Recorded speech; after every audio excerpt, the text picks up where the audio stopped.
You're watching Experience Comic Culture and Sales, streaming live daily to Facebook, YouTube, Twitch, and Twitter.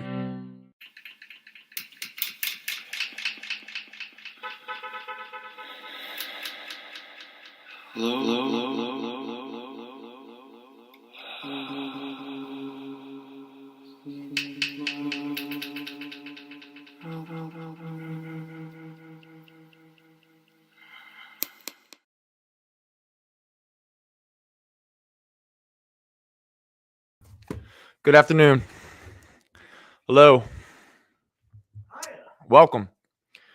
Fatjack's Comicrypt. Dave and Jason are hanging out. Is this the new tripod? Is this the new tricycle? Yes. Is this the new tricycle? It's a new year.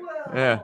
Well, when it was Jason, Al, and I, we were the tricycle or the tripod of the experience. You know, we were the holy triumvirate. You know, yeah, triumvirate. It was like one of my favorite triumvirate, like a trio of whatever. I guess the allies in World War II would have been a triumvirate. Notably, Hell from the Sandman universe is a triumvirate. There you go. Yeah, you know. I actually back in college, I had a comic book series that I was doing called The Triumvirate, and it was myself and two friends turned into these really weird, surreal, like hitmen. And so it was like my version if like if you were doing like a because in the 90s, being a hitman. Hello, cool gamer, how you doing there? Hey, Mr. Bird, how are you there? Hey, John McClain, hanging out. Just to let everyone know, I have no access to the chat. So I'm really leaning on Kyle to let me know what you guys are saying and who is claiming what. But yeah. So I just did this whole, these three hitmen, and their names were FDR, Churchill, and Stalin, and yeah. I even did a whole like screenplay and stuff. It was very strange. I found it a couple of years ago. They were weird. Yeah. All right. So real quick, for anyone who might be joining us for the very first time, like I said, welcome. We are Fatjack's Comicrypt. This is the quote unquote claim sales show. So we're going to try to sell some books tonight. If you're looking for entertainment, you might have come to the wrong place. I wouldn't say that I'm entertaining, but maybe Jason will have a fun, weird, dumb joke, or Dave will regale us with some interesting little anecdote from the comic industry or the art form or something like that. I myself will just do my best to put on a good smile, be in a good mood, not try to bring the room down, and attempt to sell some books. That's pretty much the main motivation of all of this. Okay, so like I said, for anyone who might not be familiar with what is going on, if anyone wants to have a staring contest with Al, go for it. Good luck.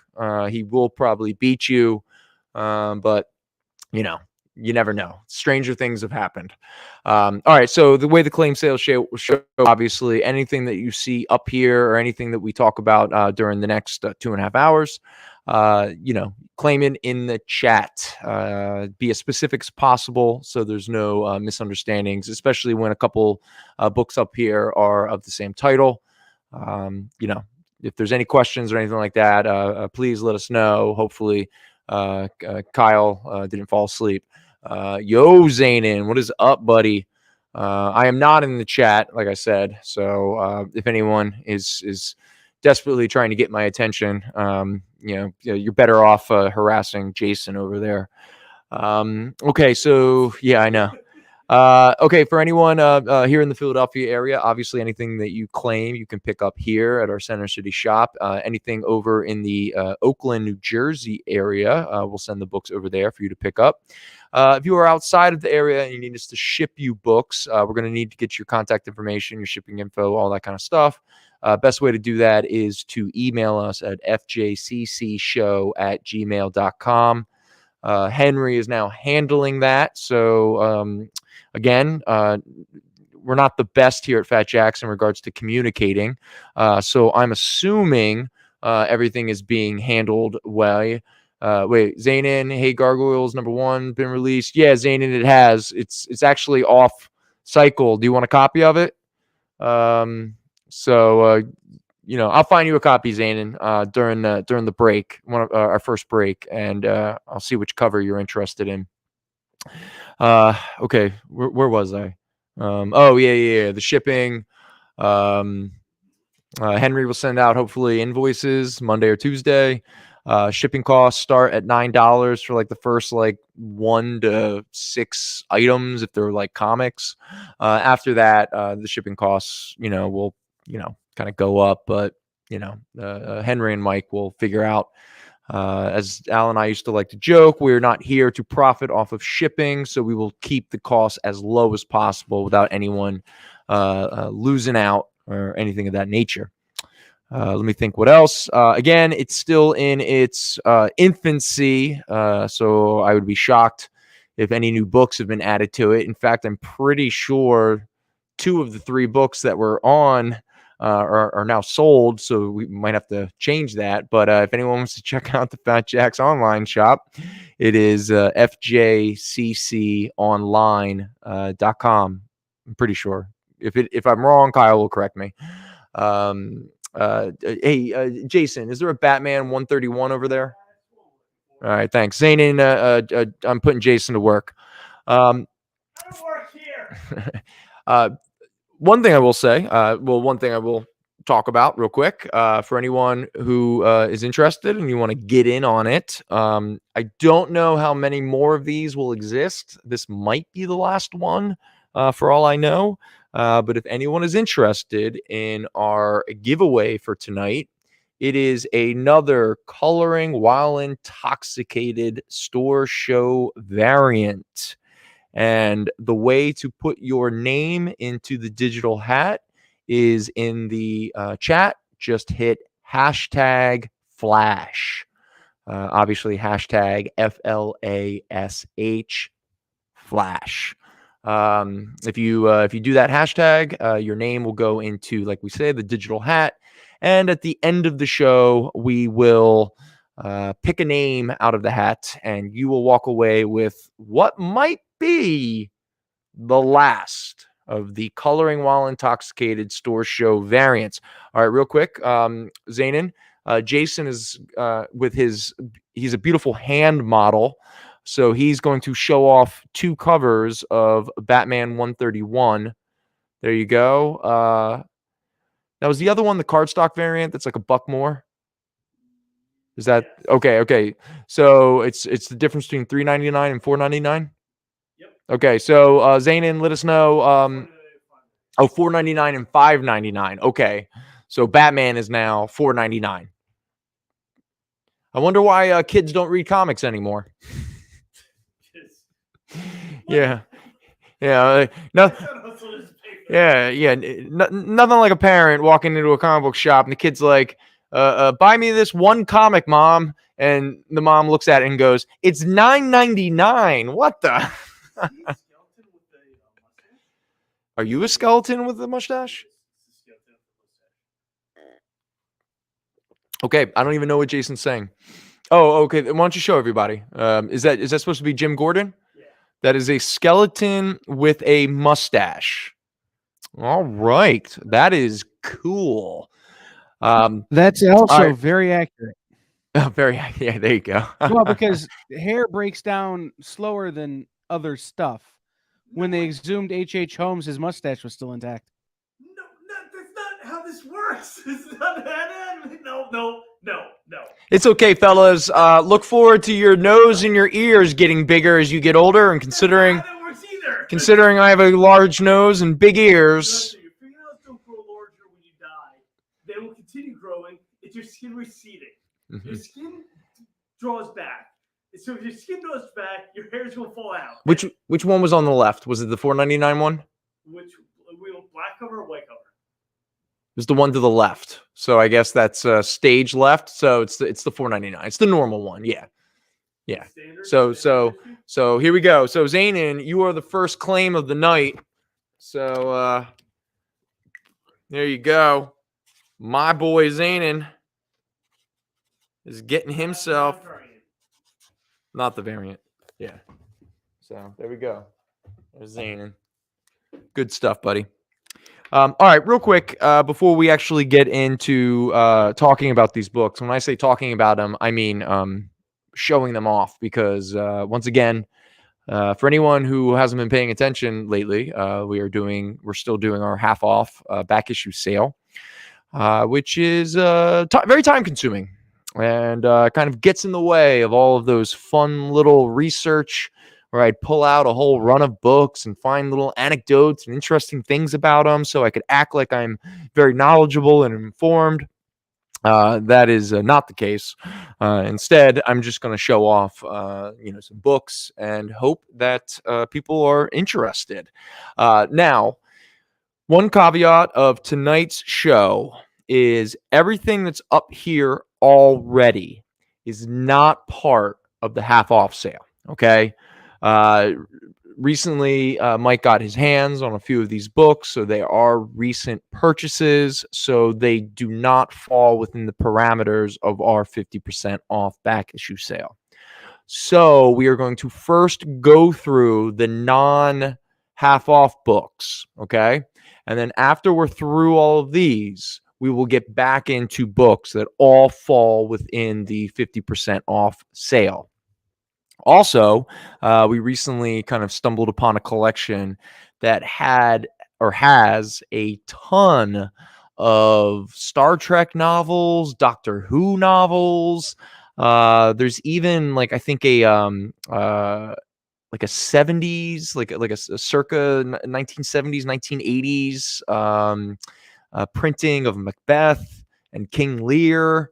And there's a couple other weird stuff in there. But one thing, hopefully maybe we'll have an opportunity to kind of roll them out. I wanted to kind of show off is back in the 70s and 80s, before they were referred to as choose your own adventure books, that same conceit. What's up, Mr. Bishop? How you doing there, buddy? The same conceit behind that were called like Endless Quest books or What's Going to Happen on Your Adventure books or something like that. And I think we have like a Conan the Barbarian one, and we got a bunch of like Indiana Jones Choose Your Own Adventures. They're all $1. So if we have some time during the show, after we get through some of these books, maybe we'll roll out some of those obscure novels, choose your own adventure books and all that kind of stuff. Only $1, pretty affordable. Okay. So considering the fact that I have literally no idea what's going on in the chat, so if anyone wants to take shots at me, go for it. There's just I won't be able to respond. I won't even know what's going on. But again, also I want to reiterate, this is our giveaway for the night. This is the Coloring While Intoxicated store show variant. It looks like we got a couple people already kind of picking up. The best way to put your name, or the only way to put your name into the running for this giveaway at the end of the show, is to type #Flash. All right, cool. Now, with that said, Jason, is there anything that I should be aware of, or? It's there. People have seen #Flash a lot. Okay, cool. Well, I imagine this might be the final Coloring While Intoxicated store show variant. Sure why they're saying it, so you mentioned it. Did you already forget? I literally said it. I don't work here, man. Jason, you've been here with me for at least the past 45 minutes or so. I don't pay attention. Oh, you don't pay attention. All right. Man, this tripod is falling over real quick. We're just toppling over, you know. Okay, so I'm gonna run through these books. If anyone has, like, you want me to prioritize anything up here, let us know in the chat. Maybe Kyle will let me know. But until that happens, I'm just gonna show off what we have up here. So first up is from Marvel Comics, circa, when would this have been? I don't know. I guess this would have been the 80s, early 80s, 81, 82, 83. But this is the first issue of Marvel's Tarzan.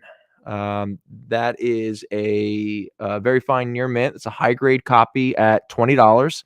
And again, I'm reiterating, all of the books up here right now, they are not half off. So the sticker price is the price. Okay. And then we have Tarzan issue number 2, 1977. Thank you, Zanin. Appreciate that, buddy. That also makes the newsstand versions of these not as interesting as some people would make it out to be. Tarzan number 2 is a very fine minus. Okay. Preston, I will. 1 second. Let me. So this is All-Star Comics issue number 66. All right. This is a very fine at $22. It's an incredible action issue as the JSA battles for Wildcat's life. It's a Rich Buckler cover. Also, because I can't not take a shot at Jason, but technically it is a newsstand copy. What? Did he call it? Did he claim it? I don't. No. Nobody's claimed it yet, Jason. Don't worry. So anyway, yes. So that is All-Star Comics issue number 66. That is a very fine at $22. All right. Yeah, the Tarzan, Lord of the Jungle number 2. That was a very fine minus at $7. Going back to the Silver Age and Archie Comics, little throwing their hat in the ring in regards to the superheroes. We have Adventures of the Jaguar. This is issue number 9.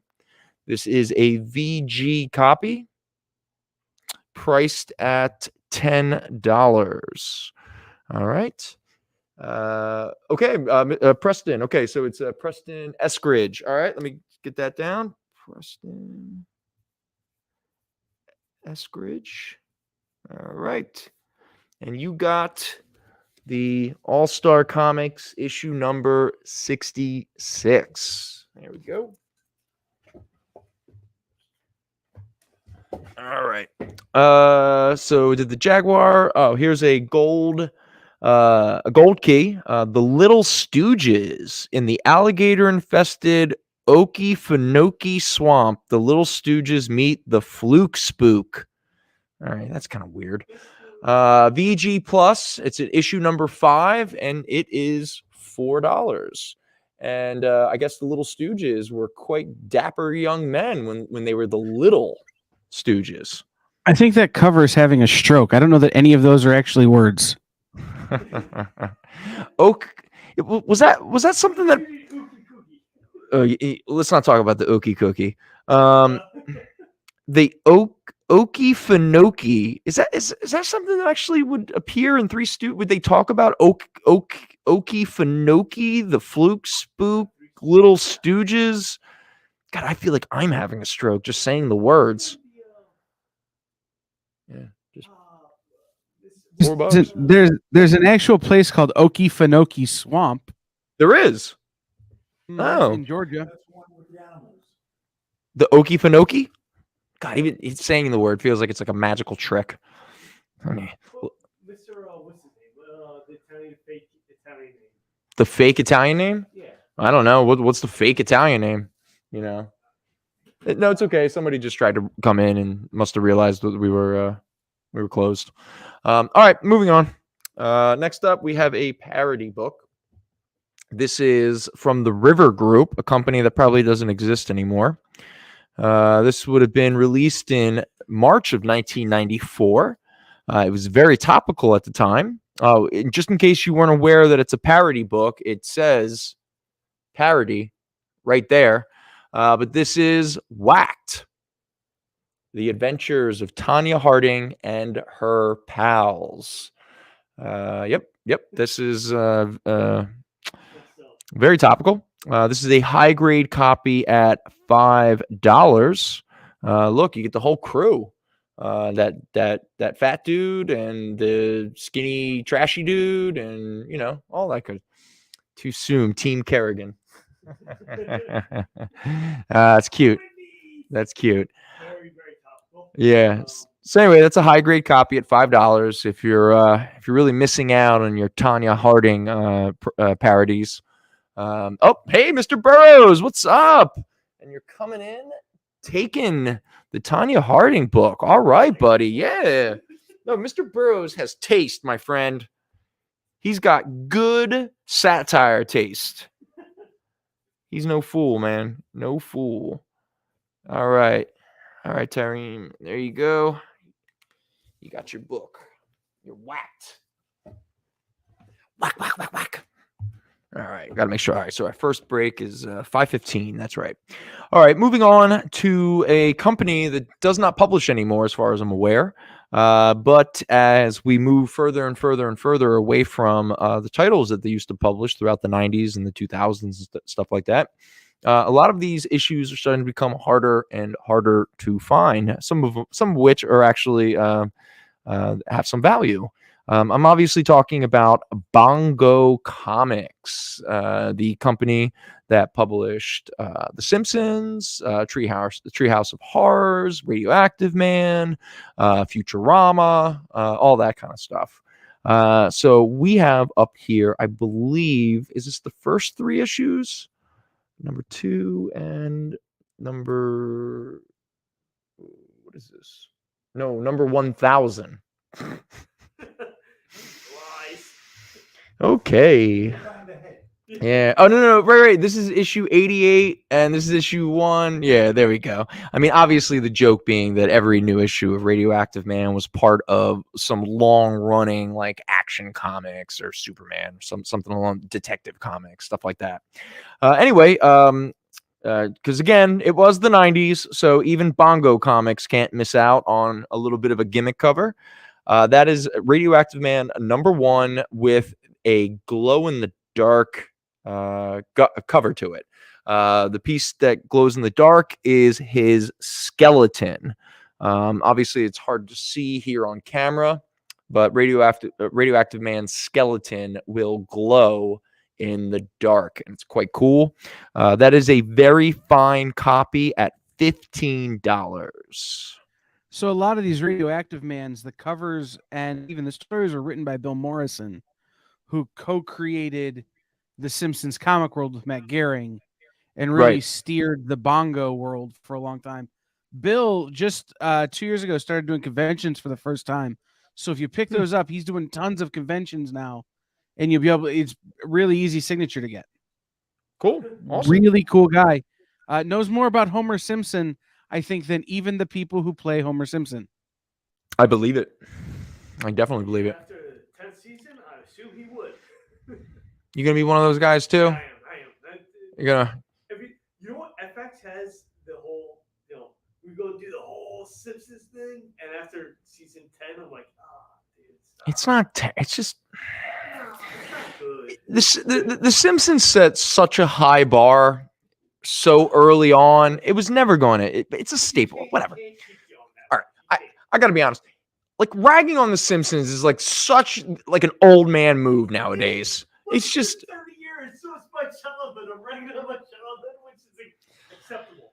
I get it. It's acceptable. I get it. All right. Next Back up. in my day, Simpsons were good because they were in my day. This is a high grade copy of issue number 2, which is Radioactive Man number 88, part 2 of a Senses staggering 6-issue series, where Radioactive Man has to fight Magmo, the Lava Man. Plus, you get the epic retelling of the origin of Fallout Boy. And just in case anyone doesn't put 2 and 2 together, if you ever wondered where the band Fallout Boy got their name, yes, it was from the character Fallout Boy from The Simpsons. That is well established. Up and at them.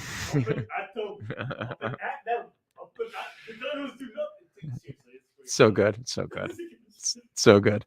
So that was a high grade at $5, and then we have issue 3, technically issue 1000.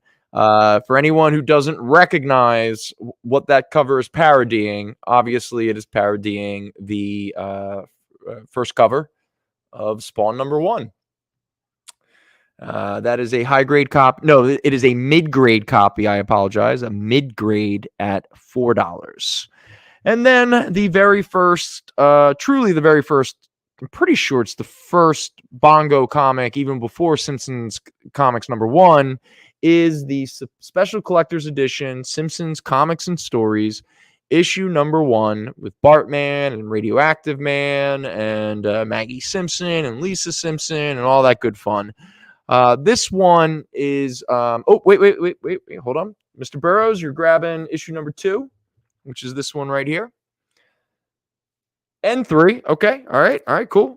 Grab them both. There you go, buddy. Gotcha. All right. There we go. All right, you got those. So anyway, this Simpsons Comics and Stories, this one shot that kind of started it all. It's only $12, primarily because it's unbagged and does not come with the poster. A bagged copy of this with a poster is closer to, $20-$30. We've had a couple on here before. So this one is a little bit more affordable. And again, you don't have to worry about, okay. All right. So Miami did not upset the Buffalo Bills. I'm sorry, Jason. Jason's weird. Oh, did you have money? Did you have money riding on it? Oh, yeah? What was the bet? $20 on Miami. Oh, 20 on Miami? It's nothing, but $20 in Miami would have netted me $100. So that's not that bad. All right.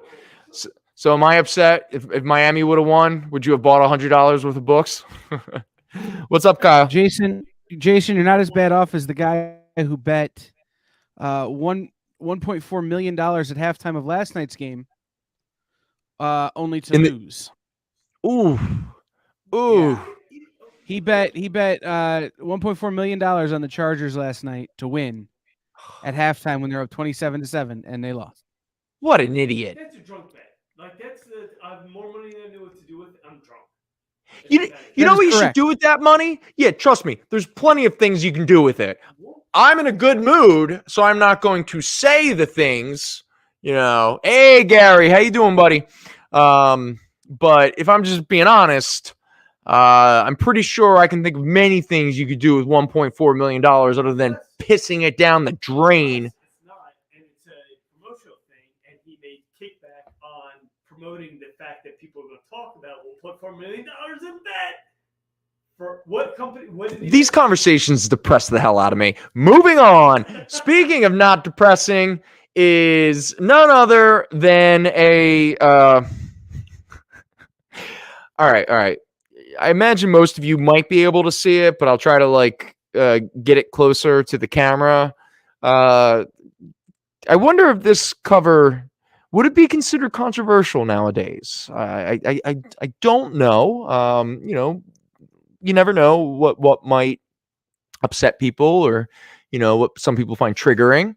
No, I was going to say those things triggering. Yeah, I know. But I would say I do believe that this cover within the context is satirical, and it was absolutely making fun of a trope of 90s comics, and a trope that probably, I think it came to a peak in the 90s, but I'm pretty sure it still maintains, before the 90s and to this day. And that is the glorification of female TNA to sell comic books. And so the book I want to show off, Jason, would you mind here? It is a Pinky in the Brain. Would you kind of show that a little bit close? Without there's Pinky in the Brain, stuffing, dressing. I don't know what the correct. All right, you don't have to. All right, Jason, thank you very much.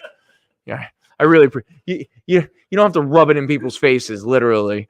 But there we go. Trust me, Pinky, this is what it takes to be big in comics. That's right. Stuff your bra. Pinky in the Brain.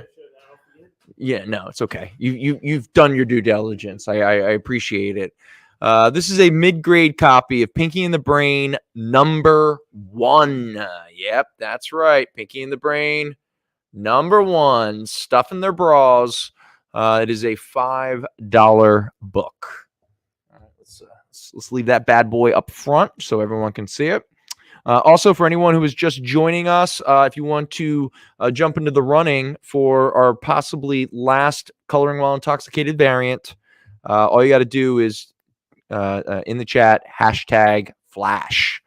Okay, next up, speaking of slightly inappropriate gender roles from a Pinky and the Brain cover, we're going to move up to the row that is all about female icons within the genre. And these three ladies is the Bionic Woman, Wonder Woman, and Xena, Warrior Princess. So first up, first appearance in comic books from none other than Charlton Comics Group. We have the Bionic Woman #1. All right, there we go. It is a high grade copy at $60. And if you're a little like, whoa, $60, man, maybe I'll pick up instead issue #2, where the Bionic Woman fights a shark. All right, she is very adventurous. This is also a high grade copy, but this one is half the price of the first issue. It is a $30 comic. So there we go. Bionic Woman #1 and #2. Both of them are really nice high grade copies from Charlton Comics.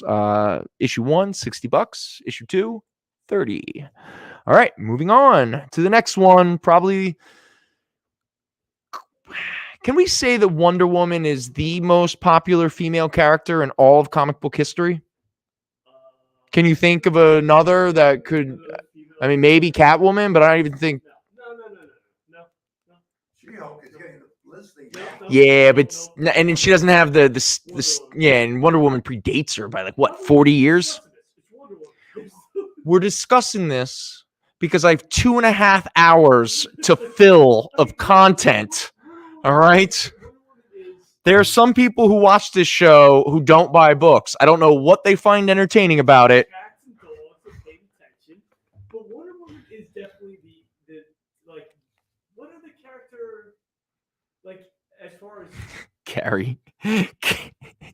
Gary, is the implication that Cyclops is a woman? Okay, Mr. Burroughs. Okay, Storm is a great choice. No.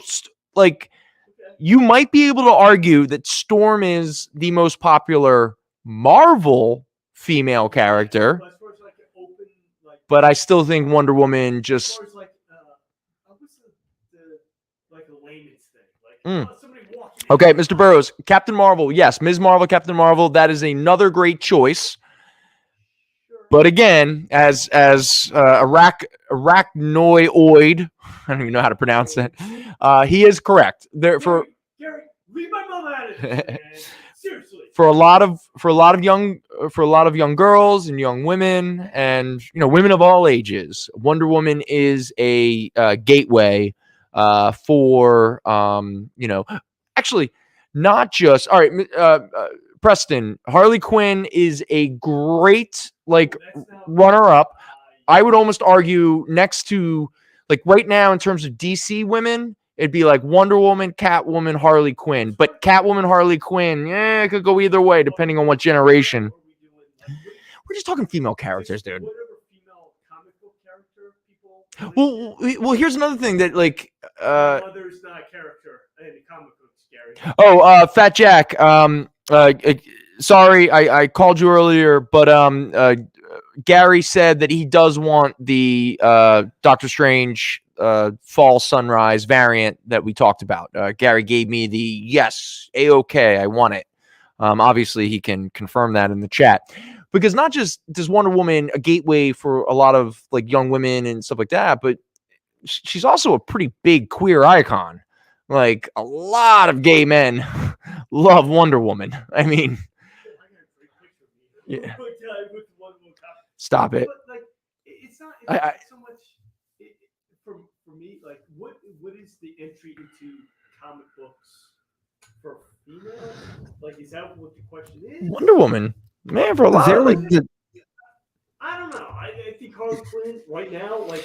Okay, for all you ladies out there, Jason is telling us who is the great. I think my opinion is, if you tell me my opinion is wrong, I say, okay, I'm wrong, but my opinion is Harley Quinn. All right, let's step out of this minefield of a bunch of heterosexual white dudes debating about, what is good for the ladies and stuff. But what we do have is a copy of Wonder Woman #1. This is the second volume of the Wonder Woman mythos. This was where George Perez brought the characters back to new heights this is post-crisis, right, Dave? When this series, 87. Okay, yeah. Where he really brought her back to her, like the myth, her roots to the the Greek Olympians, and all that kind of stuff. This is a high grade copy at $35. And then we also have issue #2. In fact, we have 2 copies of issue #2, both in the same condition. Oh no, not #2. Sorry, #3. We have issue #3, Deadly Arrival. All right, so from April of 1987, a high grade copy of Wonder Woman #3 by George Perez and a bunch of other people. Sorry, other people like Len Wein and whoever Patterson is. This is a high grade copy at $8. One of the other little side notes about Wonder Woman. Sure. She was also, besides Super Friends, she made her debut with the Brady Kids. Wait. The Brady Bunch kids? The Brady Bunch had an ABC cartoon Saturday morning. Okay. And she was one of the characters that they became friends with? Introduced to. Okay, so for anyone who can't hear it, because I don't know how it picks up with the mic. So, Dave, you're telling us that the Brady Bunch cartoon, Brady Kids, that's what the cartoon was called, Brady Kids, yes. And one of their best pals was Wonder Woman. What happened was they had a pet minor bird that was a wizard, and it took them back to ancient Greece. They had a bird that was a wizard? Yes. Okay, Brady Kids, man, just living a great life. And they wound up with Wonder Woman going into the past. You know what? I want to travel into the past, and I want to write for Brady Kids. I think it's the same way that I'm convinced right now. I could tell an insanely subversive Power Pack cartoon. I'm telling you, in college I wrote a spec script of a Power Pack TV show, and it was weird and subversive, and yes, the Brady Kids did feature 1,000,000% less Cousin Oliver. That is very true. The one thing I remember, speaking of Wonder Woman and like different media and stuff like that. Okay, so with the success of the Adam West Batman series in the late 60s, obviously most people will be aware that they tried to do a spin-off of Batgirl. They were going to, to the point where there was an actual Batgirl pilot that was floating around and all that kind of stuff. Obviously, it didn't get picked up, what have you. At the same time, these geniuses were like, you know what? We should have a Wonder Woman live action show. Yes. And everyone was like, yes, that is a great idea. So just so we're clear, we're talking the late 60s. I mean, what is that? Second wave feminism, we all of this like progressive cultural movements and change and how we in terms of like gender roles and all this kind of stuff. And these jackasses, they don't create an entire Wonder Woman pilot. They create this little 5-minute kind of sort of scene to kind of get executives and network execs and stuff like that interested. And this is what the scene is. It's very easy to explain. It is Wonder Woman, not Diana Prince, Wonder Woman, hanging out in her bedroom that looks like, I don't know, like Betty and Veronica it's like their bedroom, like, posters of like whatever the teen heartthrob was and what have you.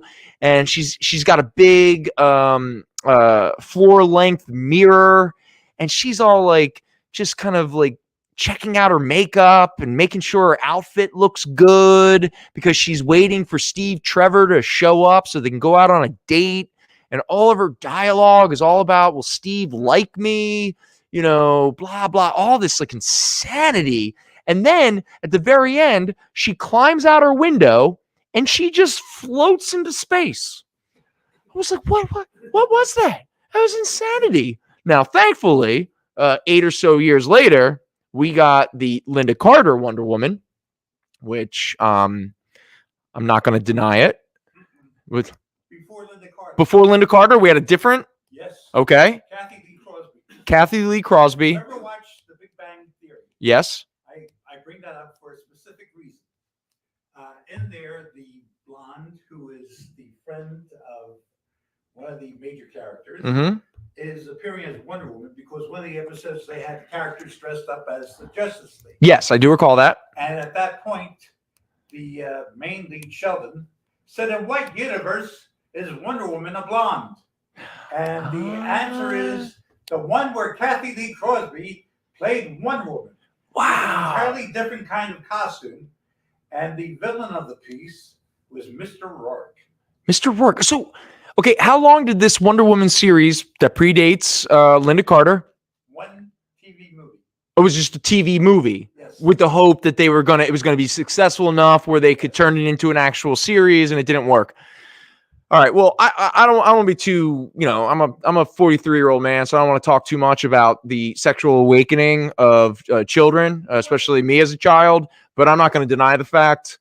Linda Carter, just like with Julie Newmar and Eartha Kitt, they etched something in my brain. That's for sure. Linda Carter is a beautiful, beautiful woman. So Gary is saying, I have worked with Linda Carter and she's absolutely fabulous in real life. One of the best professional experiences I've had. Gary, almost everyone I've ever talked to who has met Linda Carter says the same exact thing. She's so just, gracious and appreciative of the fans and just a wonderful woman. Zane is coming in with Kathy Lee characterization was more based on the Diana Prince secret agent storyline. Would you say that? Like the Kathy Lee, like that was more. She was fully superpowered. It was just that they had a whole different design for the costume. But was it? They were trying to make the character with their own imprint. Okay. And you're saying that Zanin is incorrect and it had nothing to do with the secret agent style that was going on at the time in the comics? I think we have fan-on-fan violence that's about to break out. Dave and Zanin are about to go to the mat. I think Big Bang Theory is not a good show. All right. Okay. Here, hold on a second, everybody. We have to move into Jason's TV corner where he reviews stuff. I hate this show. Let's stop talking about it. Wonder Woman number 1 is a high grade at $35. Wonder Woman number 3 is a high grade at $8. Now, moving on to the 90s feminist and queer icon, Xena, Warrior Princess. So first up, we have the bold first issue by Roy Thomas, Joyce Chin, and Andy Lanning. Plus, some early Amanda Connor art. Campbell. 1997. Who does that remind you of? Who's the artist? Campbell. I had a huge crush on what's her name in that show. Marie Thorne or? No. It's the signature is Campbell. No, what's her the actress? The actress? Lucy Lawless. No, the other one. The blonde? Yes. What's her name? I don't know. God. I don't. What do I care? You never watched Xena? Hey, no. I was not. No. I was a Bristow County junior guy. I was. The blonde was Renee O'Connor. I hated her. And what was that, Kyle? The blonde's name was Renee O'Connor, and she Renee was, O'Connor. For my generation, what we just got through talking about for Wonder Woman for other people's generation. So Okay, so Xena was my that first for TV you. crush was the blonde on Xena. Nice. Okay. Actually, I had a lot of crushes as a kid. Christy Brinkley in the Uptown Girl video. That Italian model that played Ming the Merciless's daughter in Flash Gordon. Deborah Fordham in Valley Girl and April Fools. No, man. I had a lot of crushes. Again, when people talk about sexuality as like a choice, I'm like, yeah, right. Yeah, like I chose. No. You know what you're into at a very young age. Anyway, let's just move on. All right. So Xena Warrior Princess, #1 of 2. This is a very fine at $6. And issue #2. So that is a complete mini series. That is a very fine at $6. Fun Xena Warrior Princess trivia, I guess. Sure. My friend Rob is married to Lucy Lawless. Okay. I met Rob because he was a producer on a little-known movie called The Evil Dead. What's The Evil Dead? I did the Jason joke. I wanted to do it. Why you take my I almost corrected you, and then I realized what you were doing, and it made me Yeah. Oh, that's pretty cool. Yeah, I met Rob because he's part of a production group that works out of the Detroit area years ago, and then he marries Lucy Lawless. And I'm like, wait. Good for him. I get to meet Luke. I've never said a word to her in my life. Every time I see her, just total starstruck. I would find her intimidating. Like, 100%. And she's one of those like, well, not Rome, Spartacus. No, she just gets more beautiful. Like, she's just one of those like. Oh, no, definitely fun watch. She just gets more and more beautiful. Okay, I'm not gonna sit here and talk about what c'est la vie. Okay, no, Spartacus is awesome, and I still can't believe they were able to like deal with the fact that the first Spartacus actor, he died from, I think, like cancer, some kind of like, he died of cancer after the first season. Well, speaking of Jason's TV corner, it's time for our first break. So Jason can rattle off all of his opinions about TV. So we'll see you in a bit.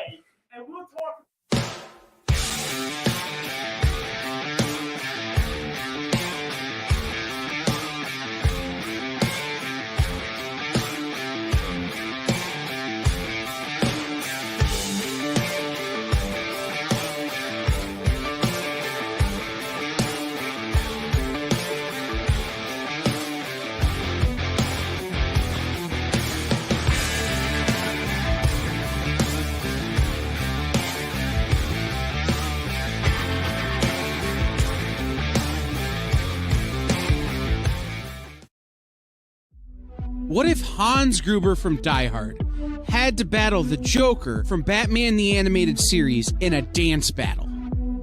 Or who would win in a race between Baby from Baby Driver and Snidely Whiplash? If Austin Powers and Shrek found themselves in a hot dog eating contest, who would emerge victorious? These are the questions we talk about on Nerd Killer Warfare. Debate the most absurd questions you've ever heard in popular culture. Register now by scanning the QR code or visiting bit.ly/EXP casting. Imagine being at a convention and going to an interview panel that's just for you. No bustling crowds, no hours-long lines, just you, the moderator, and your favorite comic book creators. Well, this is pretty much that. Miss Jen sits down every week with 2 comic book creators for a live stream interview about their latest work, and you can ask them whatever you want. It's Talking Shop, Mondays at 5 Eastern on The Experience, Comic Culture and Sales. What's up? It's the word man, Gary Lime. That's Dave Proch. You're checking out Fatjack's Comicrypt on The Experience now.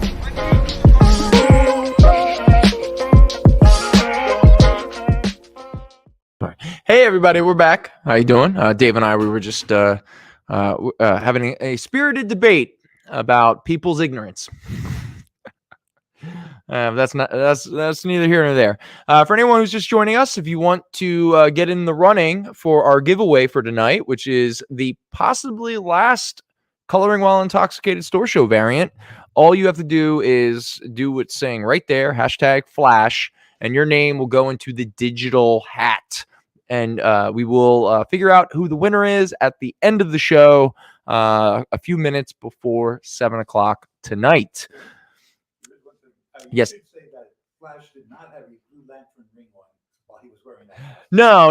In fact, you know what that blue is more the early 90s Flash show when they created their own sort of reverse Flash, even though they didn't call him that. I think they called him like something with a P. He wore the blue costume. And whenever my brother and I, we had hardwood floors in one of the houses we had, and we'd wear our socks. And then I'd be like, I'm the real Flash that wears red. And my little brother, I'm like, you're the blue Flash. You're the enemy. And we will skate around on our socks really fast. And I will allow you to look like you're beating me. But near the end, when I will put on Eye of the Tiger, and then I will rise up and I will beat you up. To say that my brother was tortured by me when we were children is an understatement.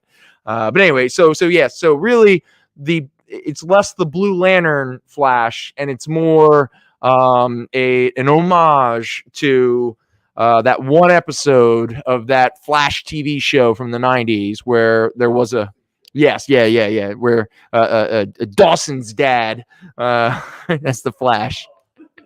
That was a very big guy for being the Flash. I can run very fast. Like, you have a lot of muscle. You have a lot of mass, bro. You're a small guy. Right on. All right, moving forward. Big mass means big mass. Now, again, we're still working our way through the books that are up here, which are not half off, okay? Once we get through this rack, every other book that we will be talking about the rest of the night, back issue-wise, will be half off, all right? So if you're waiting for that, just a little bit longer, let us get through the rest of these real quick. I don't know. Again, I don't know why anyone tunes in. Yeah, I don't know why you two fools show up here. I mean, I literally every... All right, next up, we have the first brand new issue with one magic word, Shazam. This is the very first DC Shazam, right? That's right. Okay.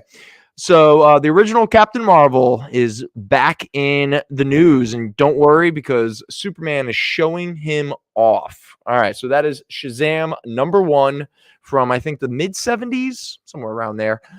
This is a VG Plus copy at $20. Yes, Dave.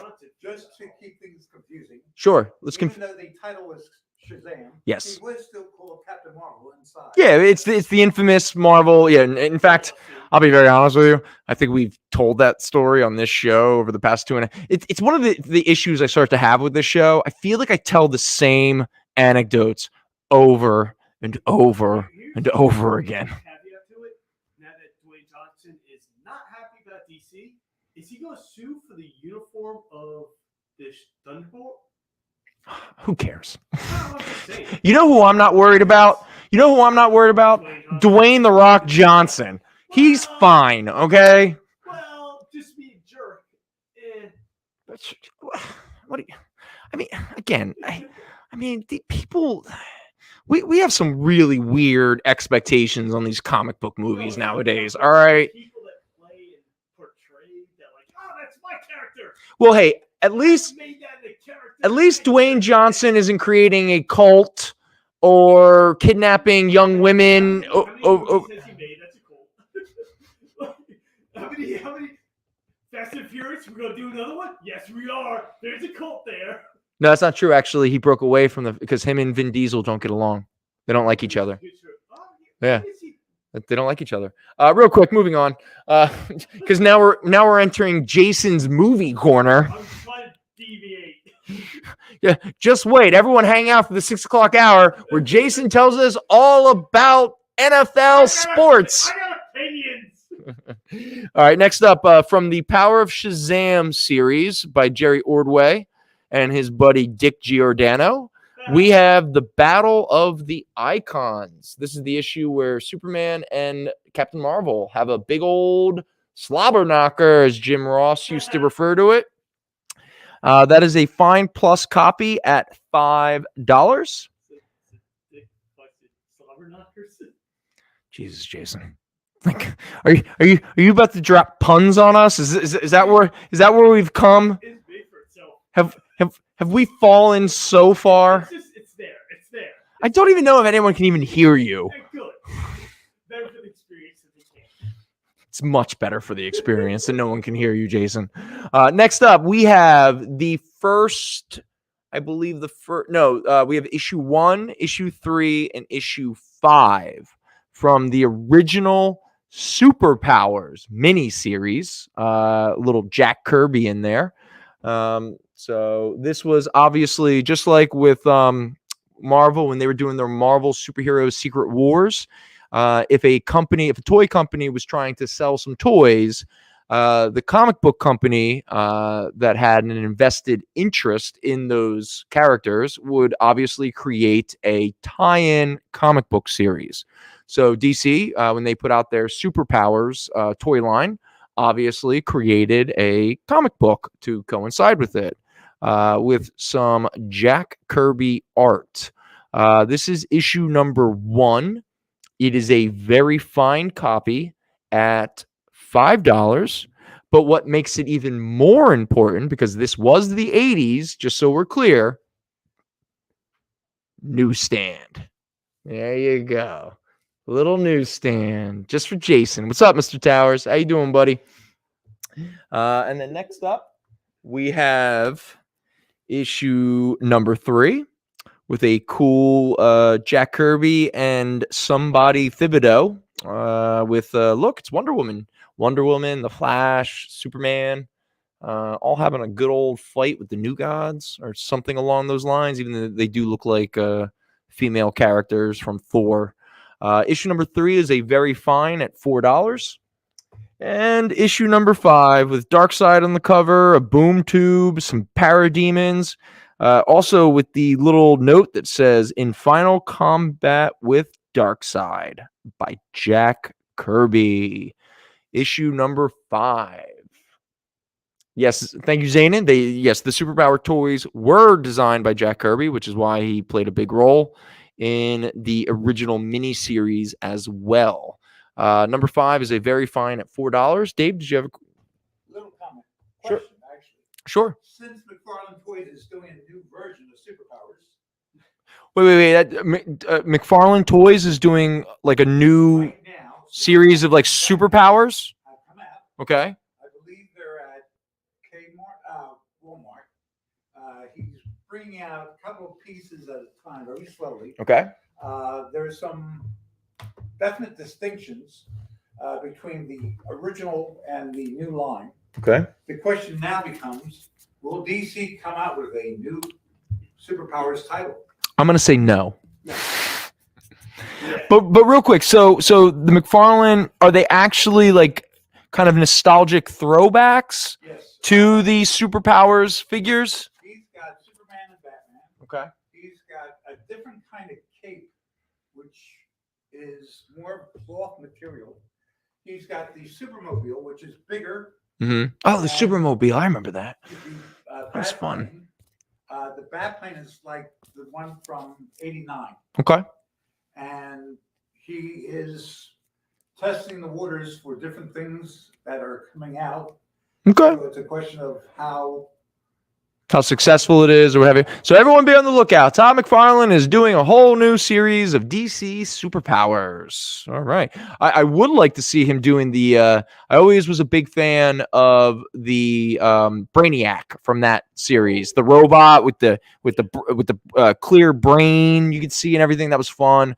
Joker had that really cool hammer, and then Lex Luthor obviously had his really cool green armor. I always remember that.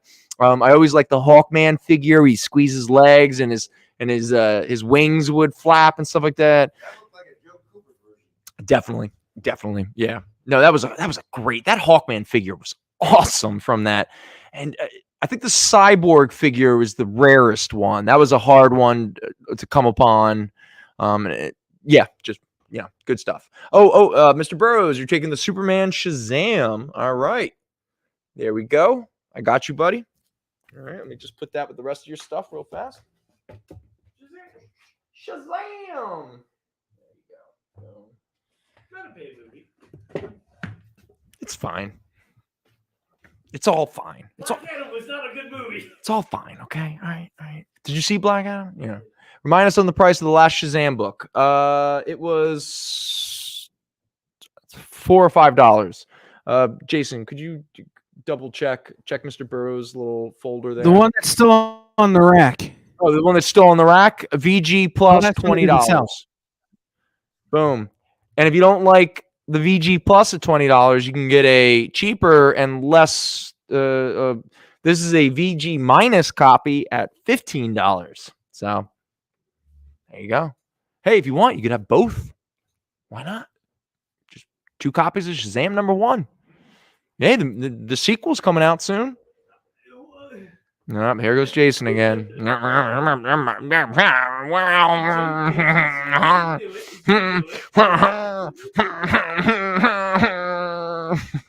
That's you, Jason. That's you. I'm just saying. All right, it's not #1, but from the original Saban's 90s Mighty Morphin Power Rangers comic book series, we have issue #2.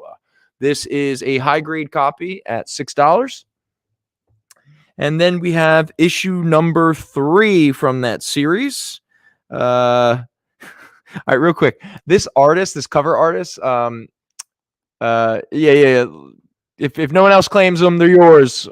So this artist's name is Bigley, not Bagley. And he's also about 30 years before Bigley became, let's call it a joke, even though I'm not going to go there.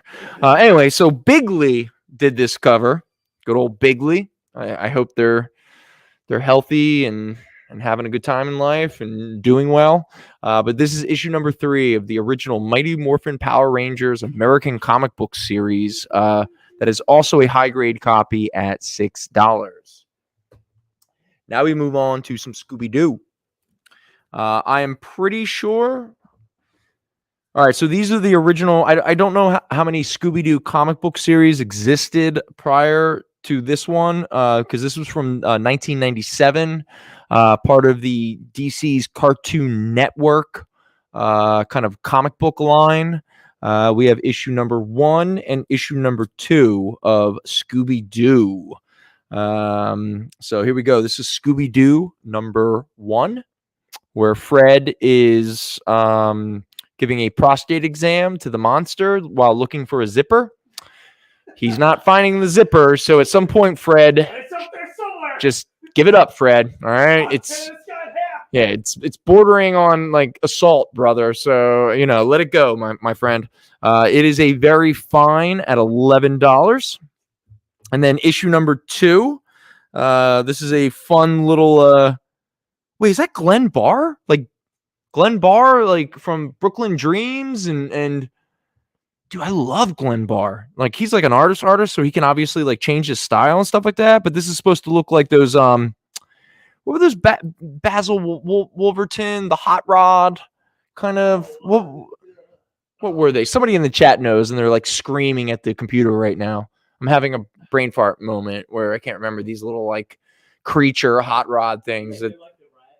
Yeah, like the rat and Rat Fink and all that. Basil Wolverton did it, or it doesn't matter. But if this is Glenn Barr, good for you, Glenn. I hope you got paid for this because you were an amazing artist, and I really wish you did a lot more comic work. I miss your stuff, but I'm pretty sure you turned into a fine artist over the past 20, 25 years.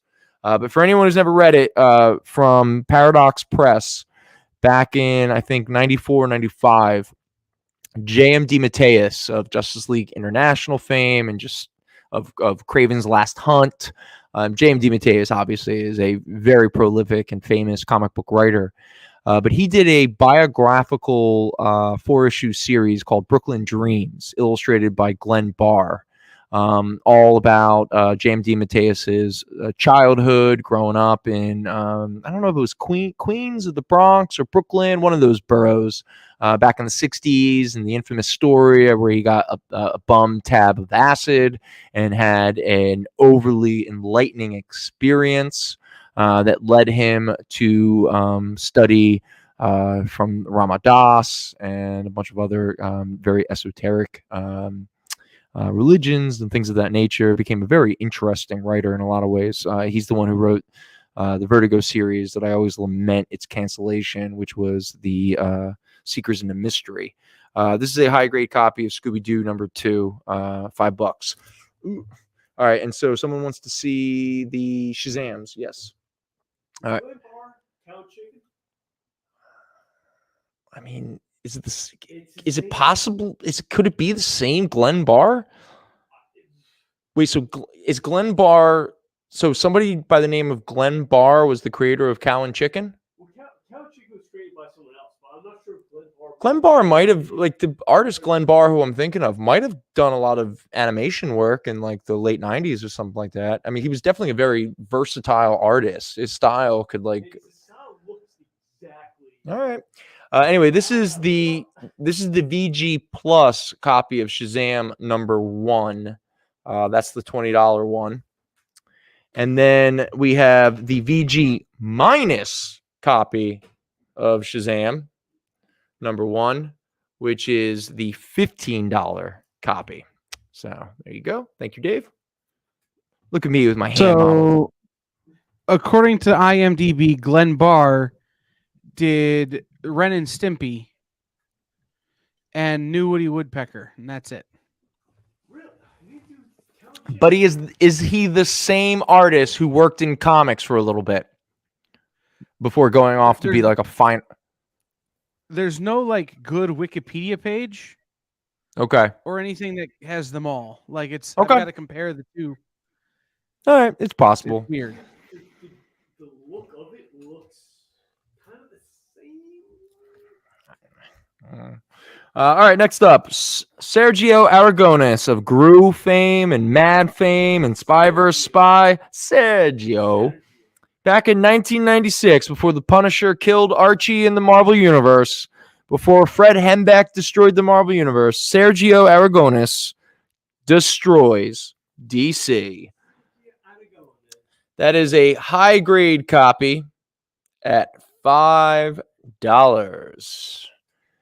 And then we have, okay, so before Chuck Dixon, he introduced, or Chuck Dixon and Scott McDaniel did the Nightwing 90s series. That was the ongoing series that ran for like 125, 130 some odd issues. Right before that series, Dick Grayson as Nightwing got his very first solo mini-series by Denny O'Neil and a young Greg Land before he started tracing Maxim models. Nightwing #1 of 4 from September of 1995. We have here a very fine minus copy at $10. Yeah, you want to show that off?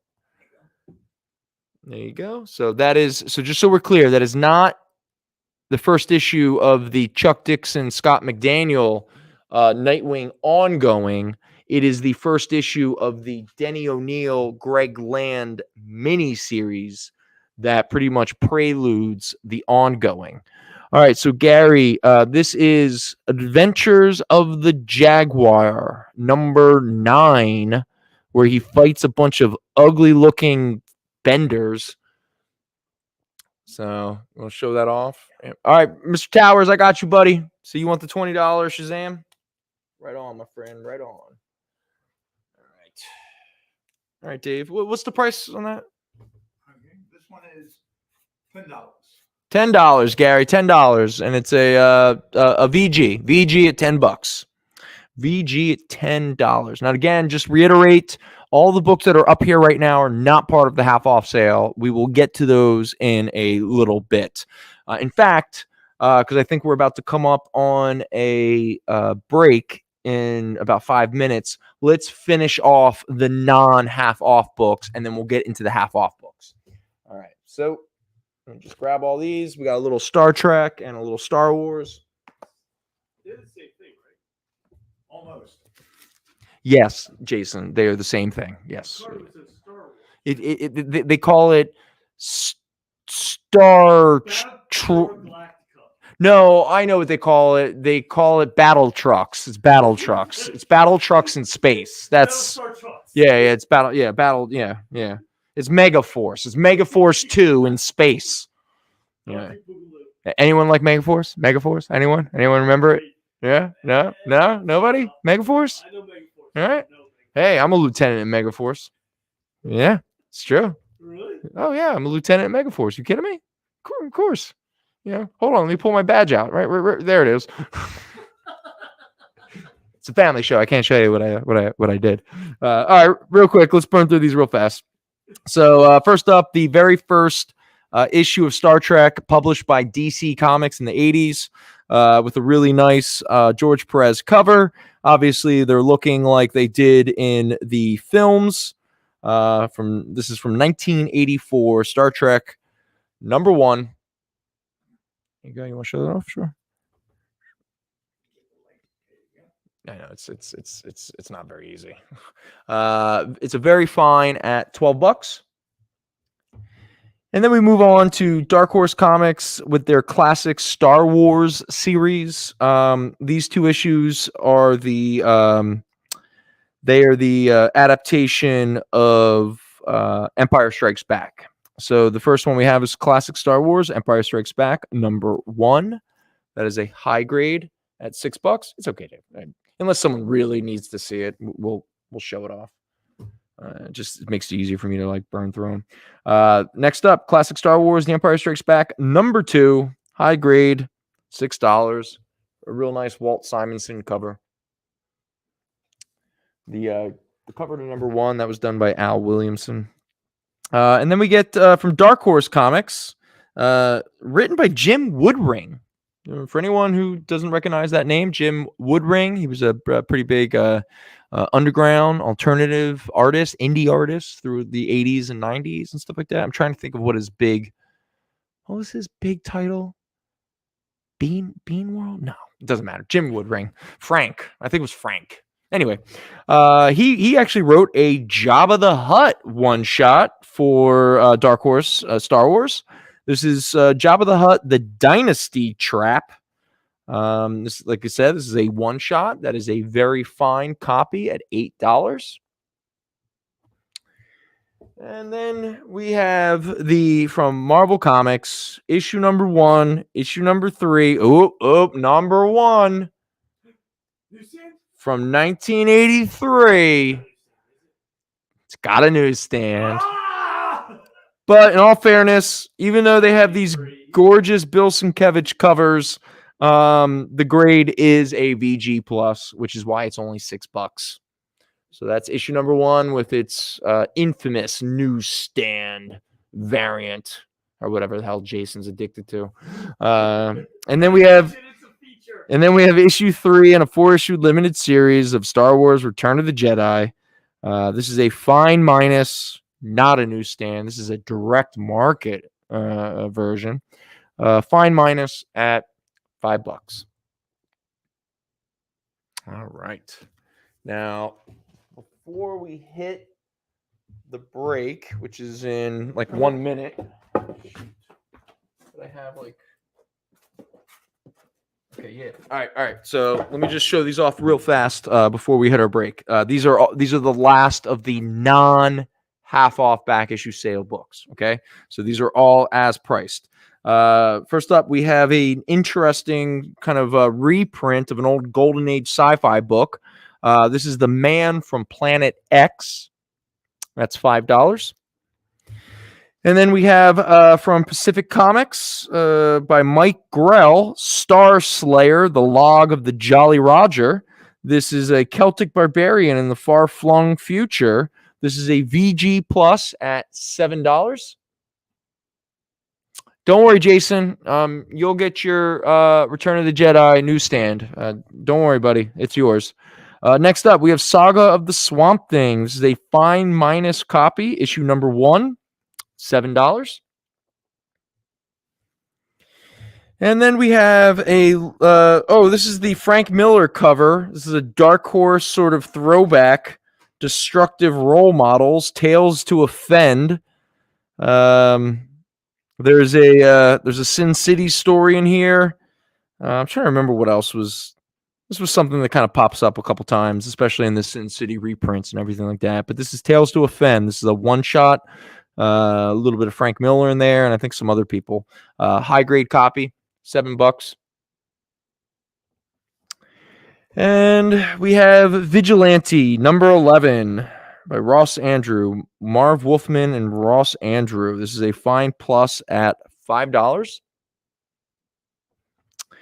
And then the last two issues we have here are both Watchmen number 2.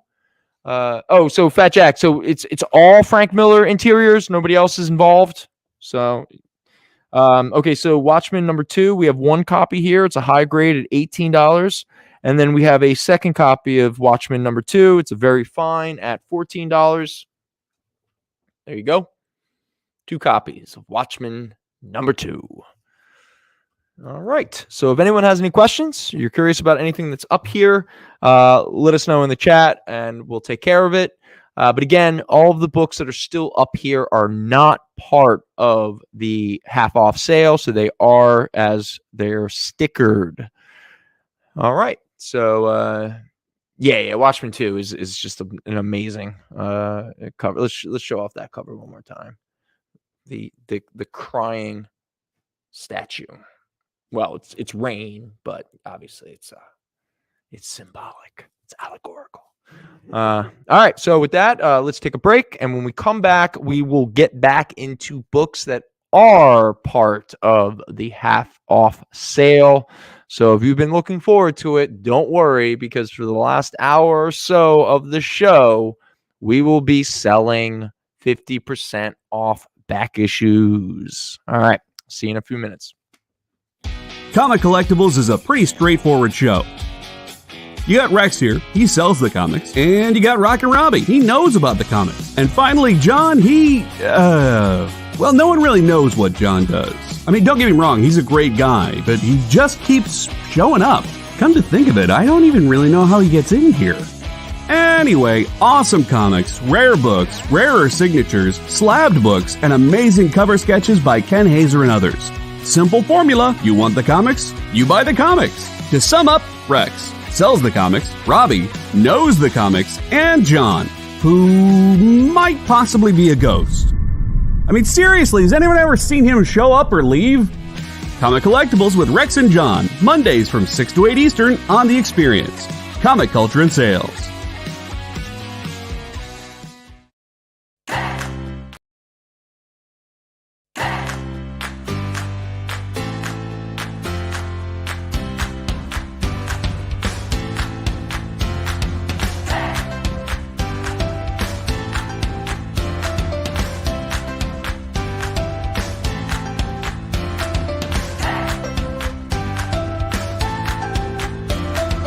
There's something for every imagination at your local comic shop. Visit ComicShopLocator.com to find a store near you. Did you know that every Experience show, including some exclusive content, streams on Twitch? Check it out, twitch.tv/the_EXP. Or just scan that QR code.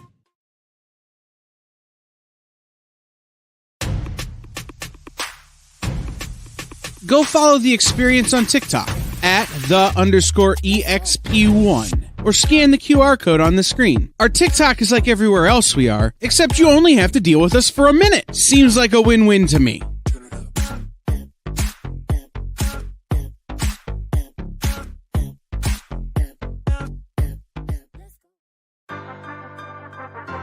Do you remember what it was like when you were a little kid and you got a letter in the mail? Now imagine that letter was filled with information about your favorite shows, pop culture questions, links to things you're going to want to see later, and even sneak.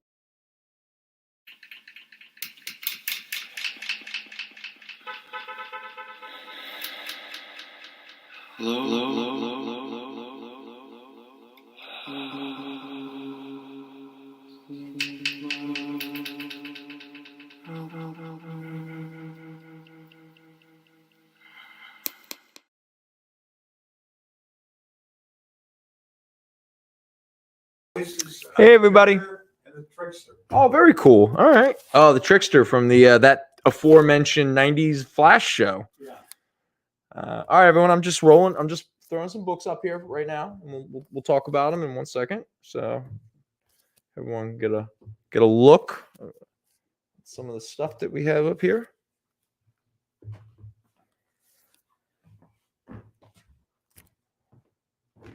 All right. So again, for anyone who might be joining us for the first time, if you want to, hey, whoever just said howdy back. If you want to get in on the giveaway for tonight, one of the possibly the final Coloring While Intoxicated store show variant, all you got to do is hit #Flash in the chat to enter into our giveaway. All right, so for anyone who's we got two things. Saw the movie Skinnamarink. What? Skinnamarink, think you think, Skinnamarink, do. I love you. Well, hey, dude, nice pickup in the Sandman Mystery Theater book too. But Skinnamarink, Gary, give me more about it. I always like when people are like, I think you're like this movie. And then I watch it, and it's just insanely depraved and insane. And Did you watch Banshees of Inisherin? I haven't watched it yet. No. Oh, Jason, you just got to never sing again. You hear that? Sure, you Kyle. Yeah. Hey, man. Hey, at least people can hear you. It wasn't singing. It was It was still singing. It was the Elfin show. Yeah, we all get it, Jason. Yeah, I love you. Yeah, of course, Jason. Okay, for anyone, obviously no one can see him, but he's literally doing hand motions over there. Like, It was the thing. That's a spoken word. hey, everyone's luck out and break out in the Gummy Bears theme song. You know, all the Gummy Bears dancing here and there. You know, Gummy Bears dancing here and there and everywhere. High adventure that's beyond compare. They are the Gummy Bears. Do do do. There, come on, man! It's like that '80s cartoon. I wanted you to do it. God, man, it probably aired right. Tell him not to do that again. It probably aired after the Snorks or something, or the Automonchichis. Oh wait, indie horror flick, very film school, but in a good way, very oblique, and about a haunted house. Sold. I'm into it.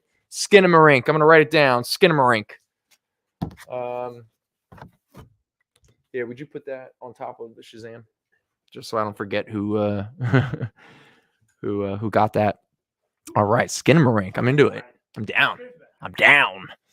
Have I seen anything good lately? Oh. I mean, the TV show. The new one. No. I haven't seen it yet. No, yeah. We talked about it, but no, I still haven't seen it yet. No, instead, I've started. No, it does not include the Gummy Bears. That sucks. Yeah, maybe I should do an updated Gummy Bears, which is all just about LSD. You know, because they're all drinking their gummy juice or whatever it was, and they all got like super. No, actually, it's probably more like PCP or bath salts. They're all like, now I have superpowers. Oh, they're very happy, that's for sure, and they're bouncing. Actually, you know what? No. It's more like crystal meth. Like they're bouncing around so much. At that point, I'm surprised they're not cleaning the house ferociously. Yeah. This thing will come out. It's your arm. It's not coming out. Take it off. All right. So moving on to comic books and not whatever entertains us in any given moment. They were hitting the hooch, that's for sure. We sell comic books straight Mm-hmm. Okay, just so we're clear, let us always remember anything aimed towards children in the 80s was created by grown men on too much cocaine. Okay, just so we're all clear here. So if you ever wonder why the 80s was so dark and uncomfortable and off-putting, it's because somebody did an epic line of blow right before. We watched it then. It was like, oh. Well, no, because we didn't know any better because we were children. Watching it now is a different story. And again, you are making my point, which was impressionable children was watching creative content by coke addicts. Do you remember Bobby's World? Of course, I remember Bobby's World. One of the scenes that Bobby's World had was Bobby's fighting an octopus. Okay. And his dad goes, "Watch out for the tentacles." And Bobby says, "I thought only boys had tentacles." Ugh. I was like, as a kid, I never got it. Now I'm like, oh. Do you remember Eek the Cat? Yes. That's all. Just Yes. Yeah. Anything by Sid and Marty Krofft. But at least they were like on, psychedelics and marijuana, so a lot of their work, even though it was a little trippy and a little weird and maybe a little off-putting at times, at least they had some good morals to it and everything. Some of those kid shows in the 80s were like, buy guns, children. Be afraid of your neighbor, children. Mommy and daddy don't love you and will abandon you, children. Yeah, literally turns into a gun. Yeah. A gun. Real quick though, does anyone remember the ending to Time Bandits? Time Bandits, the Terry Gilliam. All right, I'm not going to explain it because we're trying to sell some comic books here, but I'll just say this. Seeing Time Bandits when I was like 5 or 6, when I was having let's call it a tumultuous childhood, the ending of Time Bandits both excited me and made me very sad. So I'll just leave it at that. All right. So for anyone who's not aware, Tom King, a favorite of mine. Wait, Bruce Willis had an animated show for kids? No. What? Wait, what was the Bruce Willis cartoon show? Because wait. Does anyone remember? I try to remember what the title. Maybe it was called Super All Stars, but it was Michael Jordan, Wayne Gretzky, and Bo Jackson had like superpowers. I And do remember. It was like 3 episodes long, and that was it. They went for one like quick. It's a hot minute thing. And I think at the end of every episode, one of the actual real people, that was probably only Bo Jackson because he needed the money at the time, maybe, would do like a G.I. Joe version of a PSA. They're like, hey, kids, remember to move out of the way of cars when you're playing hockey in the street. Out of all those sports figures, Bo Jackson's the only one that succeeded in 2 sports. All right. He succeeded in 2 sports. Okay, but he's not considered one of the greats of either sport. He just succeeded in 2 sports. Hey, chat, what's better? To be a master at one thing or to be really good at a lot of things? I don't know. Jack of all trades? I don't know. Jack of all trades or master of none, which is better? All I know is that I like to tell people to make myself feel better. It's better to be a jack of all trades than a master of anything because I'm a master of nothing. Bruno the Kid. Oh, Bruno the Kid. I do remember that. Oh, Bruce, what were you thinking? Oh, man.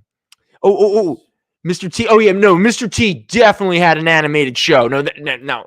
Actually, yeah, Mr. T and the T-Force.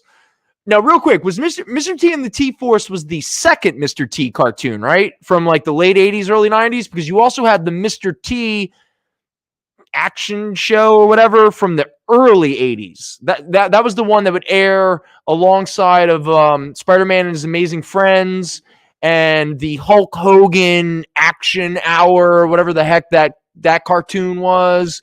The Snorks were probably there with the Smurfs. Yeah, it was like an NBC thing or something. Yeah. Oh, man. Again, as grown adults, don't go back and rewatch those shows. Allow your memory, because that memory, that feeling you get in your gut and your heart flutters a little bit, keep it there. Because what you're remembering was what it was like to be a child, not the actual thing that you're watching. Yeah, Chuck Norris Karate Commandos. There we go. If you're watching this on your computer screen, it's probably bigger than the TV you watched it on as a I'm just saying, like again, I've had this argument with people sometimes where you got to be careful. Like nostalgia in small doses is a beautiful thing. You know, you get that beautiful little dopamine rush and everything. But if nostalgia is your main diet, it starts to become a problem, because usually what begins to happen is your adult consciousness begins to rewrite the memories that the nostalgia is pulling from. So the more you rewatch He-Man and the Masters of the Universe, and you realize from your 40-something, 50-something, 30-something-year-old eyes that it's not that good, it will start to kind of rewrite your memories. And yeah, the Hulk Hogan rock and roll, that was it. Yeah, Dave. There is something else to add to that, because Dynasty, the difference is when you were a kid, you were seeing something for the first time. Absolutely. You're seeing it for the first time. No, based on the idea that this was something brand new to you. Yeah. As you got older, you now saw 5 different versions of the same thing. Uh-huh. Lone Ranger, Clayton Moore, John Hart. Then you saw the animated with Michael Rye. Then you saw the one in the 70s. Then you saw the 80s. Then you saw the movie versions. 3 very different movie versions, all for the same character, but so far different from each other. Yeah, no, absolutely. And again, like, you know, as Lady Slayer Rod Stewart once coined the phrase, the first cut cuts the deepest. So inevitably, when you are a child and you are in the early days of puberty, hormonally and chemically and in terms of our body development, we are much more we're open to new imprinting. And so when that imprint occurs, it feels like an epic earthquake in our consciousness. And outside of psychedelic drugs, you're never getting that back. Outside of psychedelic drugs and near-death experiences, that vulnerability to new imprinting becomes a lot more difficult to obtain. What's Green Flame? It's a terrible Eli Roth movie, I think. You're probably thinking of Green Team. So as much as, honestly, I would love to just hang out for 2.5 hours and just have random stream of consciousness conversations with you guys and everybody in the chat, but I have to remember that technically I have a job to do, so let me do it. So let's sell some comics. And with that said, Tom King, love him. One of my favorite writers of recent years. No, I'm with you, Experience. We're going there. And it's not a Green Flame, it's Green Team. So right now, Tom King is doing a new 12-issue maxi series for DC called Danger Street. Now, for a lot of people who are Tom King fans and they just pick up anything he does, I've heard some comments about Danger Street. We're about 2 issues in. The first 2 issues have come out by the artist Jorge Fanez. I'm sorry. It was the artist that did that worked on Rorschach with Tom King. He's a great artist, just wonderful. And I apologize that I'm flaking on his name right now. Fornez. I think it's like Jorge Fornez. Anyway, so Tom King and Fornez are working on this Danger Street series. And the basic conceit is it's sort of like a murder mystery. There's definitely like strange things going on right now. So we don't fully know. A couple people were like, why was Darkseid and Highfather hugging? We don't really know yet. So there's mysteries involved. But the one thing that I can say absolutely is it focuses on, or the whole series spotlights 12 characters. And those 12 characters are very obscure, except for a few exceptions. Because back in the mid-70s, kind of born out of the comic cavalcade or there's a bunch of DC was very prone to doing a bunch of series where they would try out different characters. Showcase was a lot like that. They wanted to see what new characters would stick, what the fans were into, what they were looking for. It was a lot of throw anything at the wall and see what sticks. So in 1976, somewhere in that range, mid-70s, DC created the series, The First Issue Special. So each issue would be either a first appearance of a new character, a first appearance of a legacy character that is a different variation on an old character, or a reintroduction of a character or characters that didn't really take off when they were introduced 10 years earlier in Showcase or whatever. So they're going to try it again. We got this. We got to try it again. That is very right. So Danger Street stars all of those characters. Every character that was introduced in the first issue special, which was probably very meaningful to a young Tom King, he's had the opportunity to create this really epic sort of mystery starring all of these different characters. And so we're talking about Atlas, the Outsiders, the Green Team, Warlord, Blue Starman, Lady Cop, Metamorpho. I'm trying to remember them all. Sorry. What were some of the others? All right, I'm flaking already. I came close though. I named a few. I named a good amount. Now, first issue special ran for 15 issues, I believe, 14 or 15 issues, and the final issue was the reintroduction of the New Gods. It was pretty much the first time the New Gods popped up in a comic book since Jack Kirby had left DC.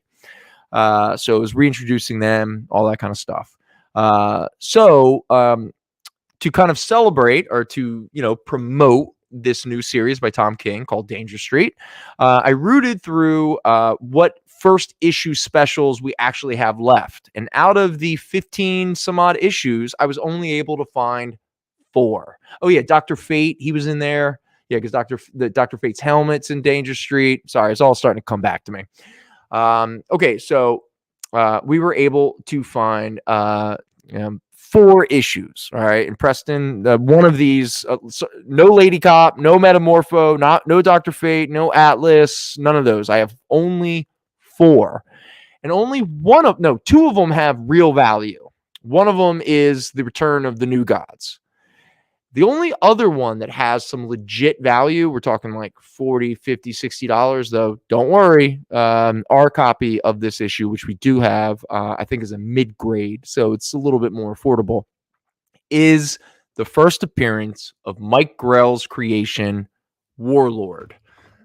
So this is first issue special number 8, Enter the Lost World of the Warlord. So there we go. That is the first appearance of a character that you haven't seen probably in decades, but people forget had a really long run throughout the 70s and 80s. I mean, well into the 100s. It was sort of DC's was kind of competing with the Conan the Barbarian Marvel comic at the time, all that kind of stuff. But this is definitely considered the first appearance of the character of the Warlord. This is a mid-grade copy at $24. But again, these are all now half off. Okay, they're all part of our half off sale. So you could get that one easily for $12. Another first appearance that occurred in this series, and it is a character that I am very fortunate to be rereading again because, Gary, you're going to be happy to know this. I've started to reread James Robinson's Starman series. And for anyone who's never read the James Robinson Starman series from the mid to late 90s, it was a legacy book. So you had not only the Golden Age Starman, but you had the second Starman, which was referred to as the Blue Starman. And this is his first appearance. That is first issue special number 12, the first appearance of the Blue Starman. He's the alien version. This is a very fine copy at $10. Again, half off. And then the third Starman was the dude who was starring in the Starman book from like the late 80s into the early 90s, the post-crisis Starman. And then obviously the fourth and best Starman is none other than the junk dealer himself, not heroin. We're talking about collectibles and nostalgia. Jack Knight, the star of James Robinson's epic Starman series, a series that with John Ostrander and Tom Mandrake's Spectre of the 90s, 2 books that should have been Vertigo books. Just my own personal opinion. Anyway, so and then the other two we have now. These characters have not shown up yet in Danger Street, even though they have been mentioned. But I want to reiterate, they are not the Outsiders that are usually connected to Batman and the Outsiders, or the Outsiders with like Katana and Geoforce and all that.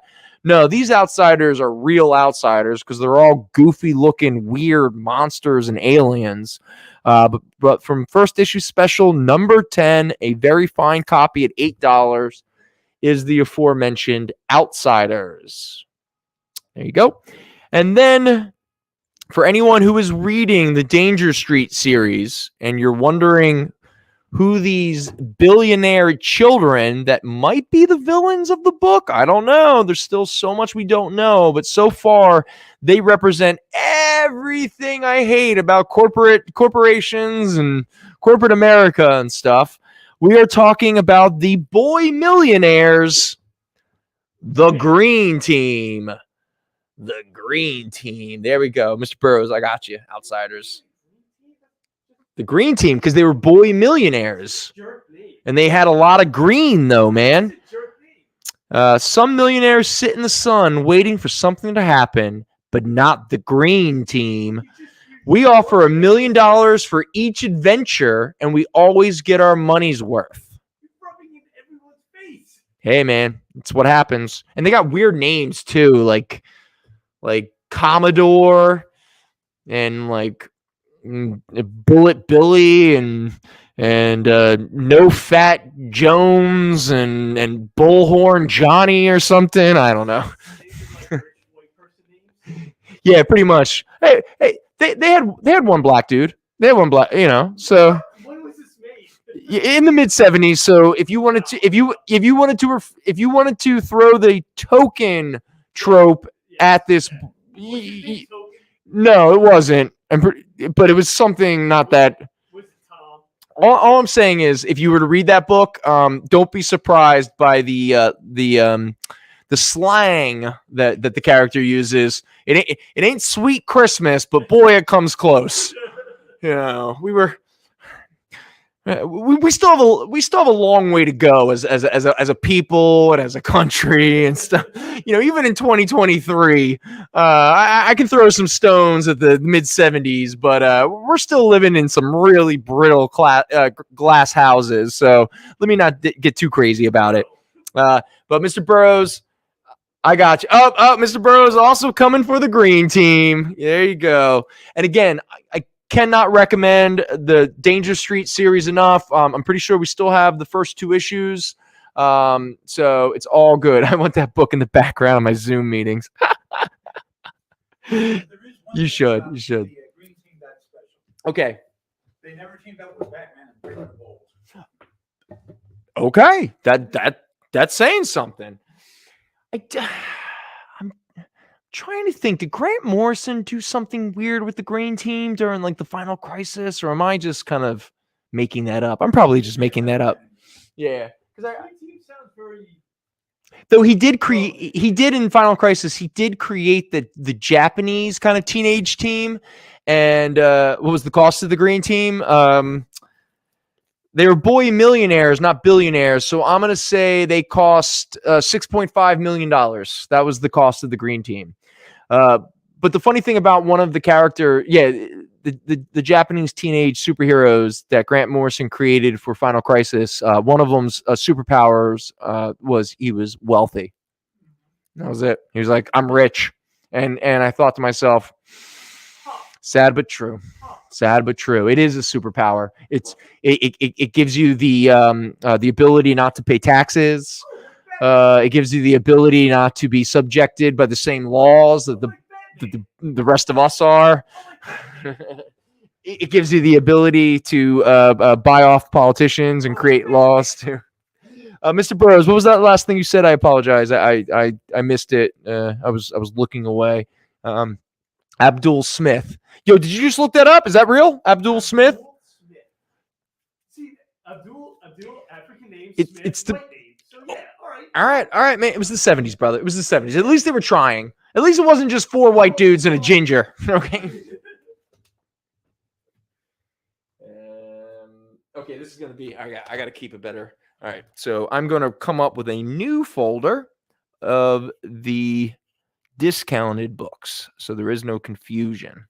So these are the in the new 52. They renamed him Mohammed Kaltani. Dude, Terry, I don't even know if you're busting my balls or if that's true or not, but that's funny. Cecil Sunbeam? Wait, is that real? All right, now I feel like I'm being just made. One of the characters is Cecil Sunbeam. They don't call me Sunshine Superman for nothing.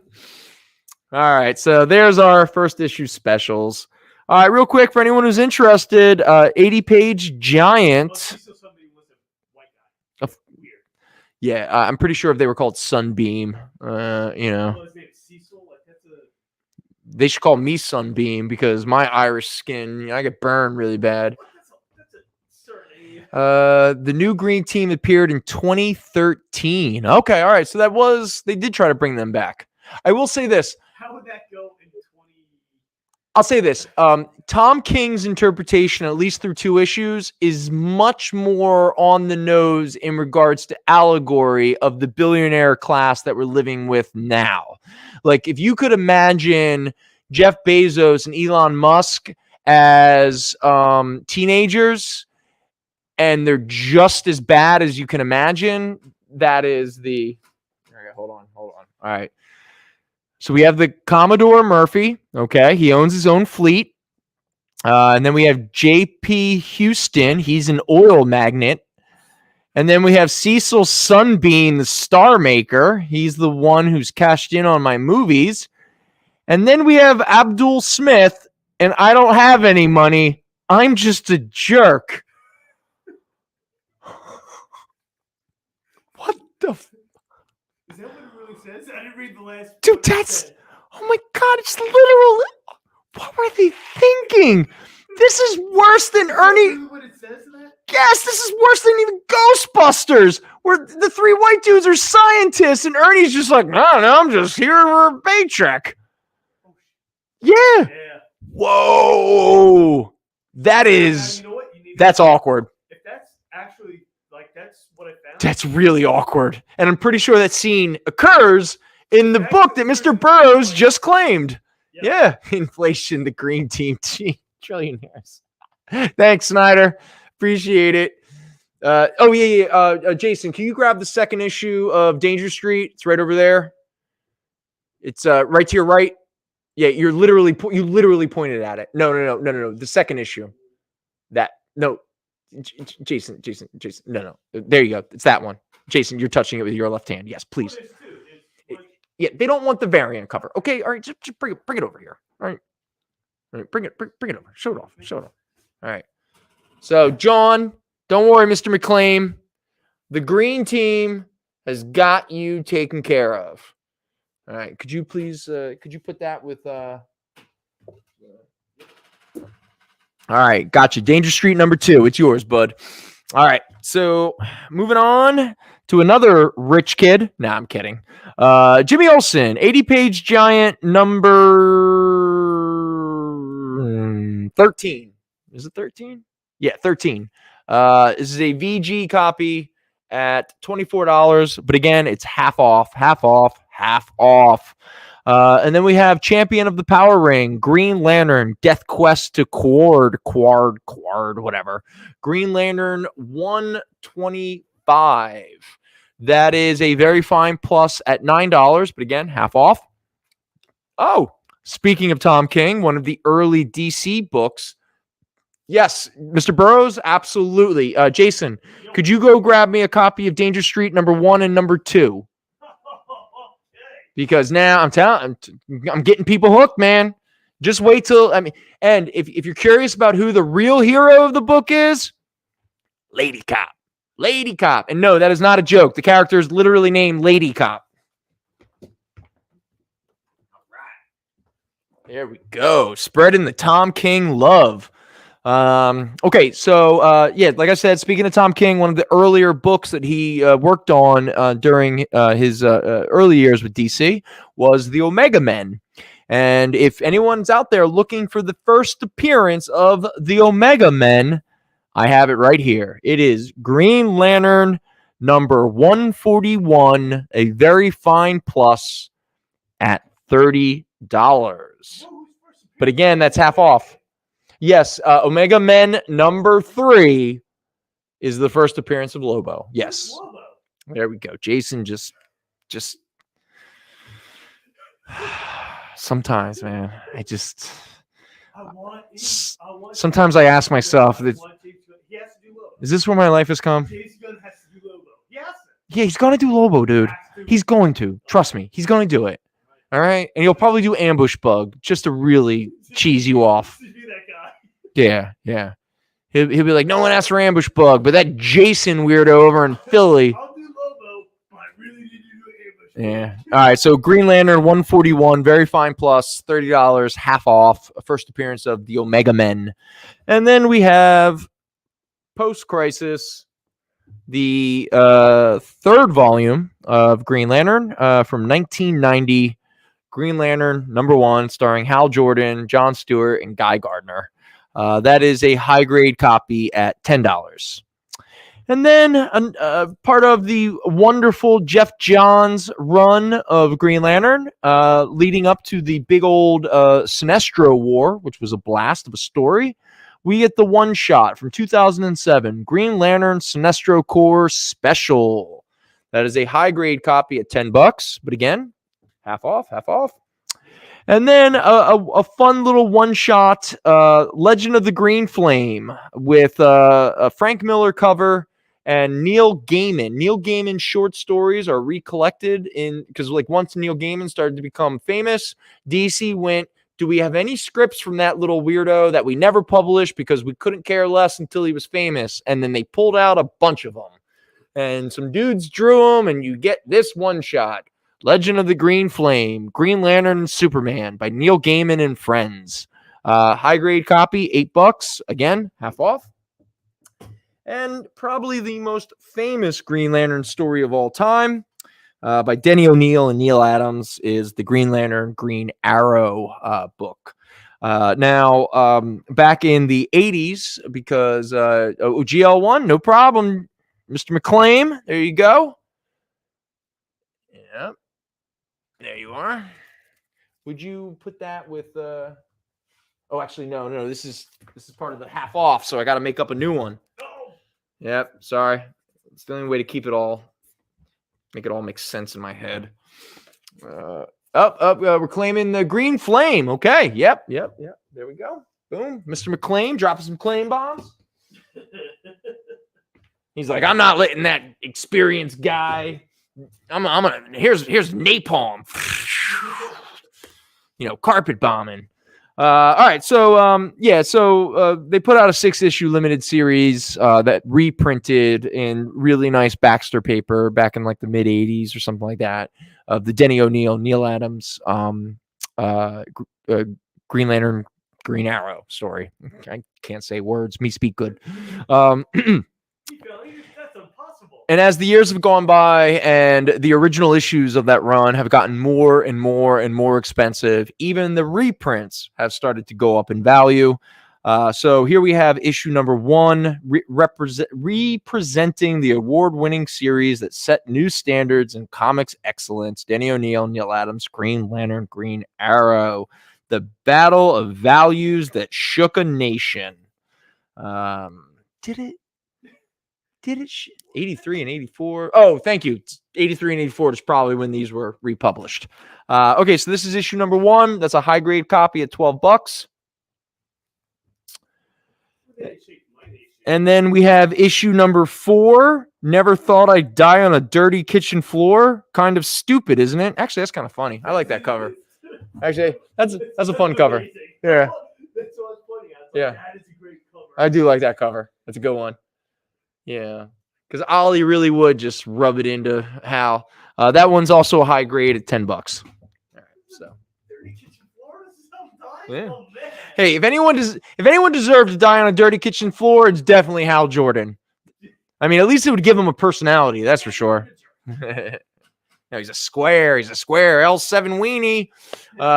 All All right. Speaking of some Silver Age, and hey, man, we were talking about Hawkman a little earlier. Here's 2 issues of Hawkman. Again, these are all half off. Issue number 15. I'm sorry, I don't know what the grade is, but it doesn't look like it's probably like a VG or so. But it's $8, and it can be yours for only $4. So let's not get too bogged down in the condition. And also, this is issue number 22. Quote the Falcon, Hawkman die. Quote the Falcon. What? Is it like quote the Raven? Jason, the fact that you got to say it out loud at all is depressing. Then it should be better cover. All right? That's just what you know what? Do a better thing in the cover. I'm pretty sure the moment you say quote the Falcon, I'm pretty sure everyone remembered the Simpsons episode. Just alone, you know. And then you should do a better cover. It's embarrassing. Hey man, this is a Come come on. This is a fun cover. It looks like the Falcon is punching Hawkman while a laser from a roof shoots his wing off. That all sounds horrible. All right. Hey, it's $4, which half off means it can be yours for $2. Okay? Let's not get crazy here. All right, now we're going to step back into the 90s for the very first ongoing Harley Quinn series. There we go, man. Where's the rim shot, Jason? Oh, Zanin's coming in with issue 15 and 22 of Hawkman. All right, since this is part of the half off sale, I got to create a new Zanin card just to keep it all straight in my head. There we go. Boom.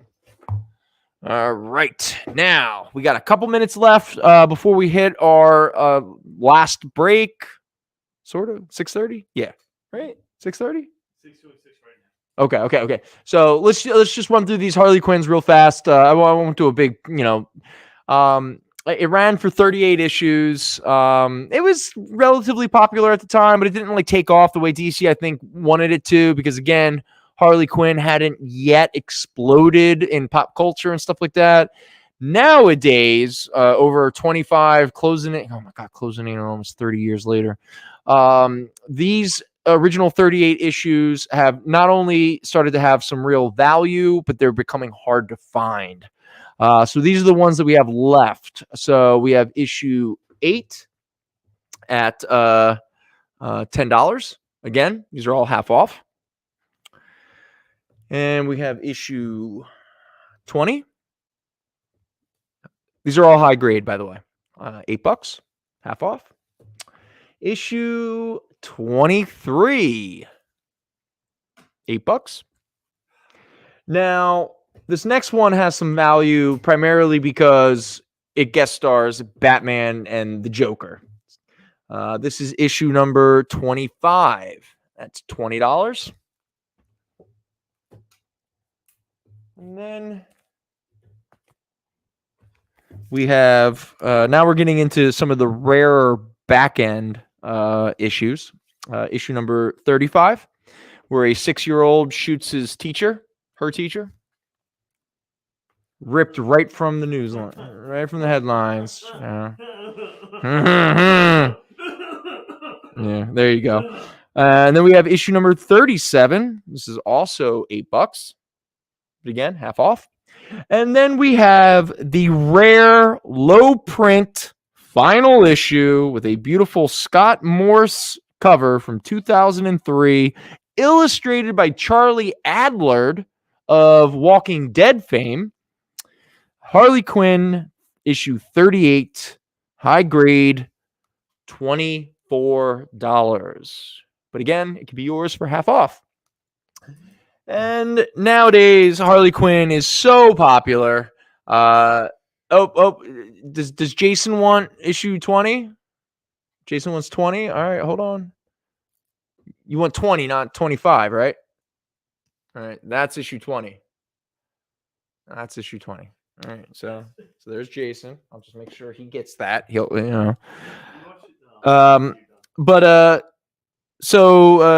Harley Quinn has become such a popular character that even the new 52 series from 2010 and the early 2010s, some of the early issues in that run have started to take up value. So issue 1 is that's like a $50, $60 book. But issue 2 actually has the better cover. This is a high grade at $12. But what makes this cover fun is all the cute little animals that have tons and tons of blood all over their muzzles because they probably ate somebody that Harley Quinn killed. So for all of you little girls out there, whose parents are like, yeah, sure, you could be Harley Quinn for Halloween or whatever. Maybe a parent should be, I don't know, look into what your kids are into. Just saying. Don't worry, Jason. You're going to get your Harley 38. I love the TV show. I know you do, Jason. The animated TV show. I know. So good. I know. Okay, so these are the last of these, and so we're going to do our last break, and then when we come back, we're going to burn through some more half-off back issues. So we'll see you on the other side, and we'll have some fun for the last half hour. Peace.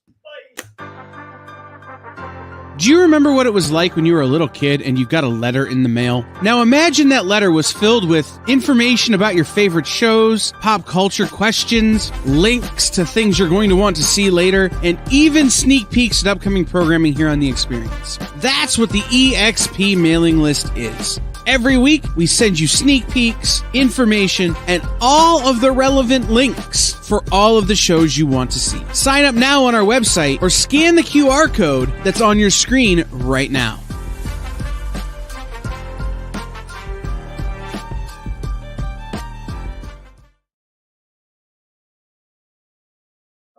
Why was Princess Zelda sad after watching a bunch of YouTube videos? She couldn't find the link in the description. We'll stop if you subscribe to our YouTube channel. It's super easy. Click subscribe and click the bell when you do. And thanks for supporting the EXP.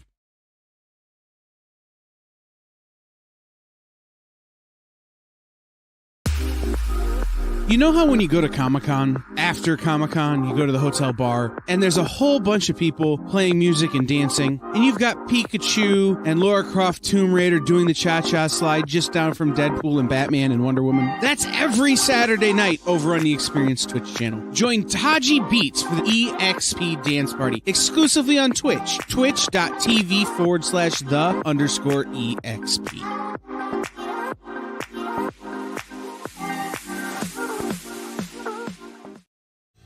You just finished the last episode of your favorite new show, and you just have to talk about it.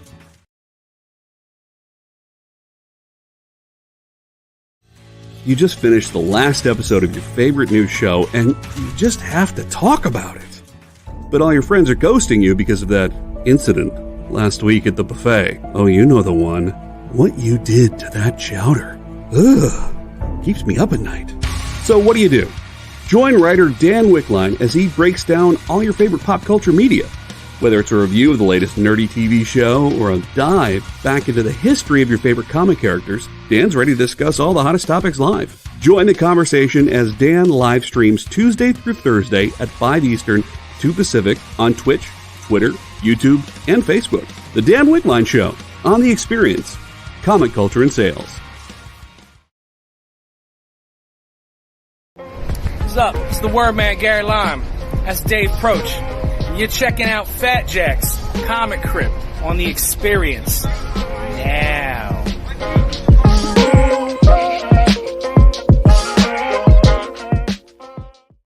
Hey everybody, welcome back. How you doing? I'm just Mr. Bishop. I got your Harleys.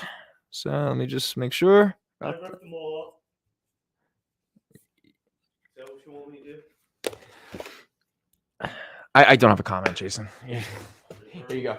Here, give them back. Give it to me. All right, so we have a so anyway, because we're nearing the end of the show, we got about like 20 some odd minutes left. So if there's anyone out there who hasn't already put in a claim, and if you're interested, this is our giveaway tonight, possibly the last of these Coloring While Intoxicated Store Show variants. If you want to throw your name into the digital hat, just in the chat, hit #Flash, and your name might be picked out at the end of the show. We will do that the giveaway probably a few minutes before 7:00 as we wind down the show. So for now, let us go through a few more half-off back issues. I imagine most of you have seen the new trailer for the Guardians of the Galaxy. You've probably seen the new trailer for Ant-Man, Quantumania, who doing a lot more Kang. Obviously, the Guardians are wearing the costume that became very famous during this run of the Guardians of the Galaxy series. Almost all of this Guardians of the Galaxy run that had War of the King, Realm of the Kings, Secret Invasion, all that kind of stuff have all gone up in value, primarily because this was the series that introduced us to the version of the Guardians of the Galaxy that are most known because of the success of the films. So I just kind of rounded up what we have left from this run. And we'll show them off real fast. Pretty much all of these, except for a few exceptions, are like $8, but there's a couple up here that are like $10. They are all high grade, so let's throw that out there, and they're all half off. So here we go. Issue number 10, $8, half off. Issue number 11, $8, half off. Here we go. Issue number 13. This one is $10, half off. And then we have Star-Lord versus Black Bolt. Issue number 14, $8. And Cosmo and Rocket carrying a big ass gun. There's issue number 15, $8. And then we get a little throwback to the original Guardians of the Galaxy. Charlie 27, Yondu, Vance Astro, Martinex, Starhawk.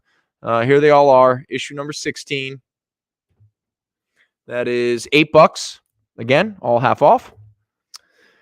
And then we're here with issue number 17 with Black Bolt, Medusa, Gamora, and Adam Warlock wearing a Guardians of the Galaxy costume. Issue number 17. $8. This here is issue number 18. This is also $8. And then we move on to Kang Conquers the Guardians of the Galaxy, issue number 19. That is a high grade for $8. Issue number 20, high grade, $8. Now we move into we're already in the realm of the King storyline. Issue number 21. With some character who is not Grifter from the Wildcats. This is a high grade at $10. And the last of the Guardians of the Galaxy from the early mid-2000s run. Issue number 23, $12. And that is the evil Adam Warlock, Magus, however you want to say it. $12. All right, now we move on to Superman Forever number 1, part of the Triangle series, 1998. All right, so we're way past Death of Superman and World Without and Reign of Superman. Probably at this point, Superman probably got rid of his mullet. But this issue is famous primarily because of the lenticular cover by Alex Ross, where you see Clark Kent turning into Superman. So this was a big one shot at the time. Alex Ross obviously was just coming off of doing Kingdom Come for DC, right before he started doing Earth X for Marvel. So that is a a very fine copy at $7. And then we've 3 issues of the Inhumans. One of them is the Bronze Age series. This is issue number 5, a fine minus copy at $5. And then issue number 9. Whoever priced this didn't write a grade, but it's priced at $16. And Black Bolt is fighting a dude with a massive handlebar mustache. Mortog. There you go. $16. And Jason, yes, you can get your Superman Forever.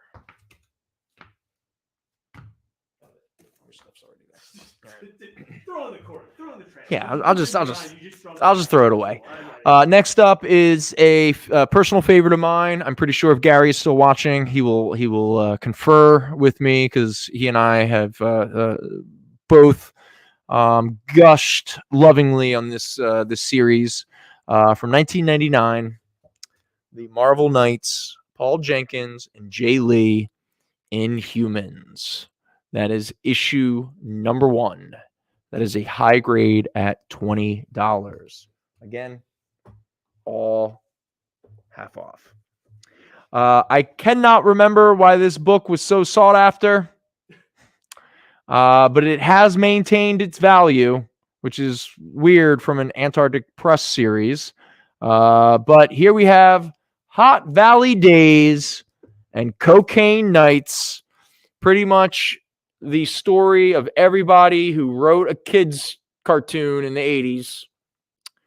This is a high-grade copy at $25, but it could be yours for half off. True story of a 15-year-old girl in 1978 who got caught up in hustle and cocaine. Wait, that's what the story's about? Yep. Yeah, because they black out her last name. They call it The True Story of Janie. What's her real name? Let's dox her. No, I'm kidding. I mean, it's not that hard. If you want. I'm pretty sure it's out there. Okay, so real quick. So the story again is was she a teenager? A 15? So in 1978, a 15-year-old girl became a big cocaine dealer? Good for her. Good for her. Oh, Mr. Bishop, are you claiming the Marvel Knights and Humans? I'm just going to pull it aside just in case. But I figure if you just say the words Marvel Knights and Humans, it's probably a claim. I didn't see a question mark.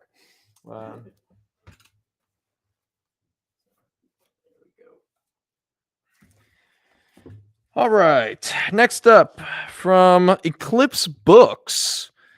Adapted by Steve Niles, illustrated by someone with the last name of Brown. Sorry, I can't. I don't know the artist off my top of my head. Now, I don't know if this is a complete series. I apologize. But we have issue 1, 2, and 3 of... Oh, no, it's Richard Matheson and Elman Brown. And Steve Niles does some of the scripting off of Matheson's... one of the great sci-fi books. Horror book, sci-fi, whatever you want to call it. I Am Legend. So here we go. That is issue number 1. No, it's terrible. That's $8, half off. I'll make a better version. Issue number 2, $6, half off. And issue number 3, $8. And now we move on to DC Comics Presents number 2. And not only is it number 2, but it is... Here we go, everyone. You ready? It's a Whitman variant. Yeah, there you go. The continuation of the 4th Superman Flash race.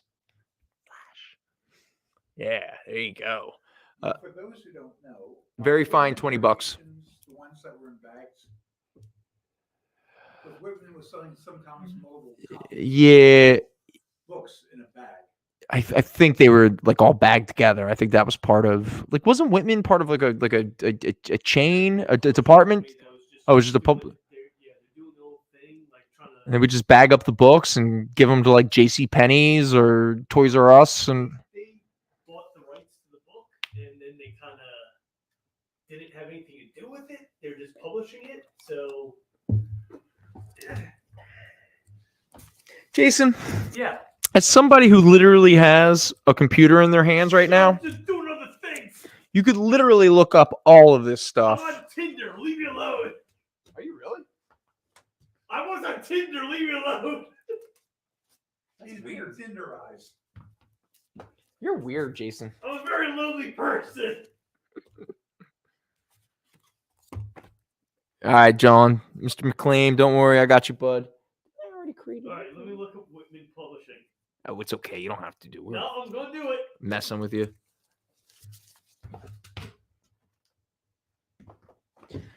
Yeah. So yeah. DC Comics present Whitman variant number 2. Very fine. $20. And then we have X-Force number 2, another second issue. This is a very fine minus at $12. Second appearance of Deadpool. And then we have from Comico, a book that keeps going up in value, despite the fact I haven't heard much word about the Grendel series, but oh well. Grendel number 1. This is a high-grade copy at $20, and it is the first appearance of the second Grendel, not Hunter Rose. I don't remember her name, Christine or something like that. If you want to be regressive, you can just call her the Lady Grendel. And we also have one of the great parody books from the, not Brand Eck, but that would have been early 70s or late 60s. Late 60s. It was part of the, okay. So it was Silver Age. It was like pre-bronze. Okay. It was one of the best things Marvel was doing for pure enjoyment. Yeah. Oh, no, definitely. The closest I got to this when I was a kid was when Marvel sort of brought it back kind of in the late 80s with the What the book. Yeah, but what makes this special is it's not like DC and Marvel. They included Tower with the Thunder Agents. Oh, yeah. Blunder Agents, Agent of Sheesh, Knock Furious, Iron Man, Magnut, Robot Biter, Spidey Man versus Gnatman and Rodent. Good times. Good times. This is issue number 2, VG Plus, $12. The Hot Valley Nights number 1. It's a high grade at $25, but it's half off. So It may be Hot Valley Nights and Hot Valley Days and Cocaine Nights. Issue 1, part 1 of 3. $25 and half off. John may be right. So Rick, White by Rick in the 80s sold a lot of coke, and it may be the story about his sister. So there's some odds to it, and like there's that story is accurate. Okay. All right. Sounds like fun. Not really, but yeah. Yeah, no, it is what it is. All right, what else do I have here? Hold on. All right. Real quick, we got a couple fantasy masterpieces. Yes, Preston, you got it. Preston is coming. It's half off, so let me just make up a new one. So you got it. Okay, here we go. There we go. And I dropped my pen cap. All right, good fun. I'm so good at this. All right, so we have a couple fantasy masterpieces. It was pretty much the Silver Age reprints of Golden Age Marvel. That was what the original volume 1 of the fantasy masterpiece is. Later in the 70s, you would get volume 2 of Fantasy Masterpiece, which was really just a reprint of the entire Silver Surfer series. So here we go. First up, Fantasy Masterpieces number 7. This is a VG Plus. Now, again, these are all half off. All right, so I'm gonna read the sticker price, and then in your head, just go 50% off. So Fantasy Masterpieces number 7. At last, from the golden age of comics to you, the original Human Torch and the original Submariner return from the glorious past, and with Captain America, make this ish the biggest blockbusting bargain of the decade. You also get Monsters on Mercury. You also get a bunch of dudes who are punishing a guy and look really weirdly sexual.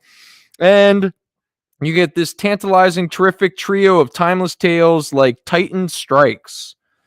So there you go. Issue 7. Again, these are all reprints of the Golden Age Marvel stuff. And then we get issue number 4. All right, so I definitely rolled these out of order, but who cares? Fantasy Masterpiece number 4 from Marvel's Fabulous Past. More tales of Captain America, the action jam stories that thrilled millions when they first appeared over 25 years ago, which is now like 80 years ago for us. Don't do that again. Just Yeah. don't do it again. Yeah, man. Yeah. Stop. Just sell the book, all right? So Captain America stars in these pulse-pounding adventures versus Ivan the Terrible, versus fake money fiends, and versus the menace of Dr. Grimm, plus a gallery of all-time greats, unforgettable excursions into the incredible world of imagination. I am the Beast Man, the thing called It, and they vanished forever. So there you go. Issue number 4. It's fine minus. It's $15, and it's half off. It's like watching a movie from the 50s and being like, oh, all those people are dead. Oh no, everybody that worked on all these books are dead. God. Yeah, there's no doubt. You could almost argue that most of the people. Book signed by who? I'll say this: I imagine most of the people who read these comics when they were originally released were probably also dead now. All right, so next up is now this one has a little bit of value. So When it first came out. no, I mean not the reprints, not these. I mean the literal whoever read All Winners 19, like they literally bought it off the rack and read it in 1942. So here we go. So Fantasy Masterpiece number 10 reprints All Winners 19, which is the first appearance of the All Winners team. Human Torch, Captain America, Submariner, the Wizard, still one of the greatest names ever. Lady Liberty, or whatever her name was, the little boy Namor, who looks, oh god, the character looks. Yo, if you thought Robin looked inappropriate, you should see Namor's sidekick. Oh, I don't even know. The most colossal collector's classic ever reprinted. Captain America, Submariner, the Human Torch, the Wizard, and Miss America, the almost legendary All Winners magazine, and a 43-page action epic, exactly as it appeared in 1946. Plus, beware, he isn't human. And, this is my favorite, there were 5 frightened men. That's it. That's the title. There you go. Now we ask you, is this any way to run a magazine? You bet it is. What the hell? You know, Why are you asking that if you don't no, look like my favorite thing about comics from this era is when they ask a question on the cover and then immediately answer the question on the cover. You know why? Because everybody's going, this is not a way to run a magazine. No. So Zanin, is the little boy wearing green tights? Is that Toro? Just not in his action? Yeah, you're probably right. Well, Toro should always be flamed on because Toro is very inappropriate looking for a child of his age. And by the way, what the hell were children doing fighting in the war? Well, I mean, No, I'm kidding. A lot of children fought in the war. Are you kidding? First of all, are 18-year-olds really adults? Really? 18-year-olds? I mean, maybe in 1940, but, you know. as my neighbor used to say, you don't know anything till you're 30. There you go. Dude, I don't think you know anything until you're 50, because I sure as hell still don't know anything. I'm almost 40. I'm like, I don't know. Yeah, I don't know anything. I'm just living day. Anyway, this is a fine minus. It's $16. And this is a fun one. Nice, fun little noir dealing with crime in the post-war San Francisco, but specifically in regards to racism and all that kind of stuff. A wonderful series and an issue 1 that keeps going up in value, which makes me think there might be some legitimate traction on a possible TV series or film. But I'm talking about The Good Asian, high-grade copy, $25. But again, half off. And last, but certainly not least, back around the time that I first started working here in like 2006, 2007. There was this artist that I was just starting to fall in love with. He had done this Flash one-shot, Time Flies. He had done a Green Lantern one-shot called Willpower. He had just done a really good 5-issue Legends of the Dark Knight. I got you, John. There it is. Yeah, he had done a Legends of the Dark Knight Batman called Snow.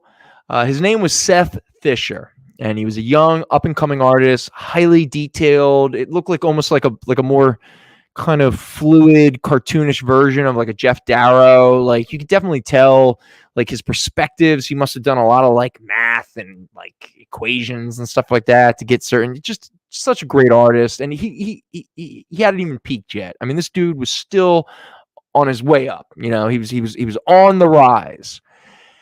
And tragically, and you'll probably never hear him mentioned too often when people talk about, you know, certain comic book writers and artists and stuff like that having tragically passed away. Seth Fisher, who he did a series called The Fantastic Four and Iron Man, big in Japan.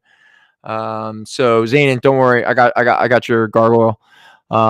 So Seth Fisher obviously was really into Japanese culture, and it's obvious a lot of his art was inspired by certain, not really manga per se, but certain kind of aesthetics of Japanese culture, especially from the 70s and 80s.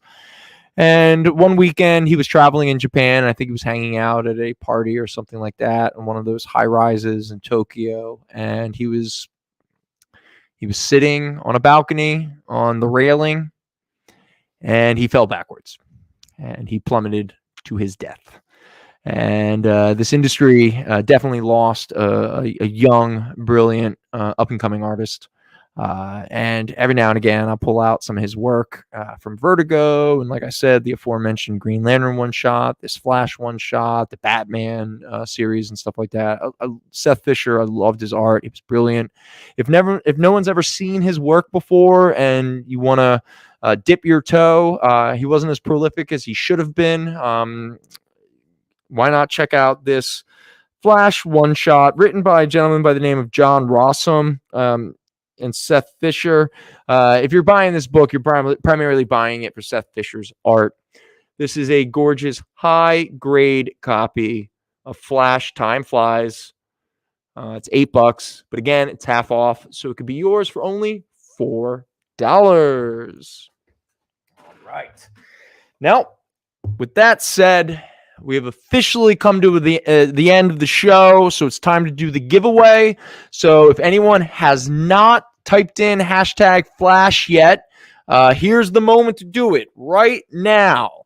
You got like 30 seconds or so before Kyle hits the little button and we find out who wins possibly the last coloring while intoxicated store show variant of the. I don't have any more of these adult coloring book variants. Blank cover variants. I'm turning them into you. Oh, Nick, sorry, we did not have the green. I'm sorry, we don't have the Green Lantern Seth Fisher one shot. We just have the Flash one, but it's yours. All right. I'm seeing it blank cover. Can you do it for me? Like a blank? Yeah. Oh, whoa. Hold on, Jason. Hold on. We're getting close.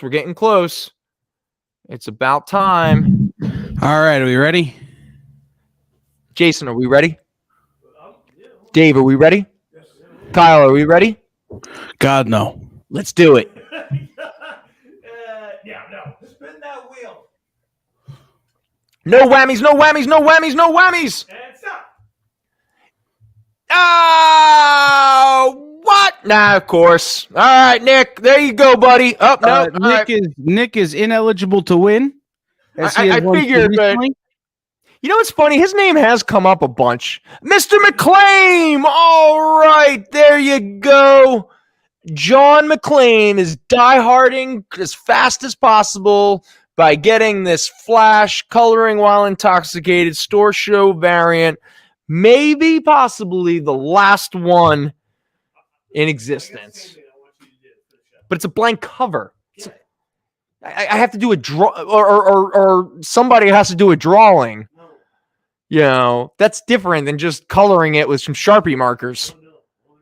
You gonna draw and then? You gonna do so. Oh, I'm gonna do a drawing. All right, great. Here we go. More work I won't get paid for. All right, everyone. Well. Ah, crap. This struggling artist, I won't be paid. Well, everyone, it's been an absolute blast. I really appreciate you all hanging out with us. It's been good times had by all. We'll be back next week, same, 4:30 to 7 on the comic book shopping experience. I'm pretty sure the half off sale is continuing. So unless Mike shows up with some books and he goes, these are not discounted, most likely all the books that we will have on the show next week will be part of the half off sale. So come by and check it out. Who knows? Maybe we'll start dipping our toe back into some $1 books, some $2 books. Maybe we'll start giving away. Hey, Mr. Bishop, please, no thanks needed, But I hope everyone has a wonderful, wonderful week. Enjoy yourselves. Have fun. Stay safe. Yeah. I hope everyone has a day off tomorrow. Good for you. Enjoy your day off, Oh, okay. All right, Jason. Thank you. Appreciate it, man. I mean, I'm literally saying goodbye, and you got to drag us back down. So with that said, I look forward to seeing you all next week, hopefully. Take care, everyone. Have a wonderful night. Peace. Join the party. Head over to our link tree to find all the links for everywhere the experience is all the time.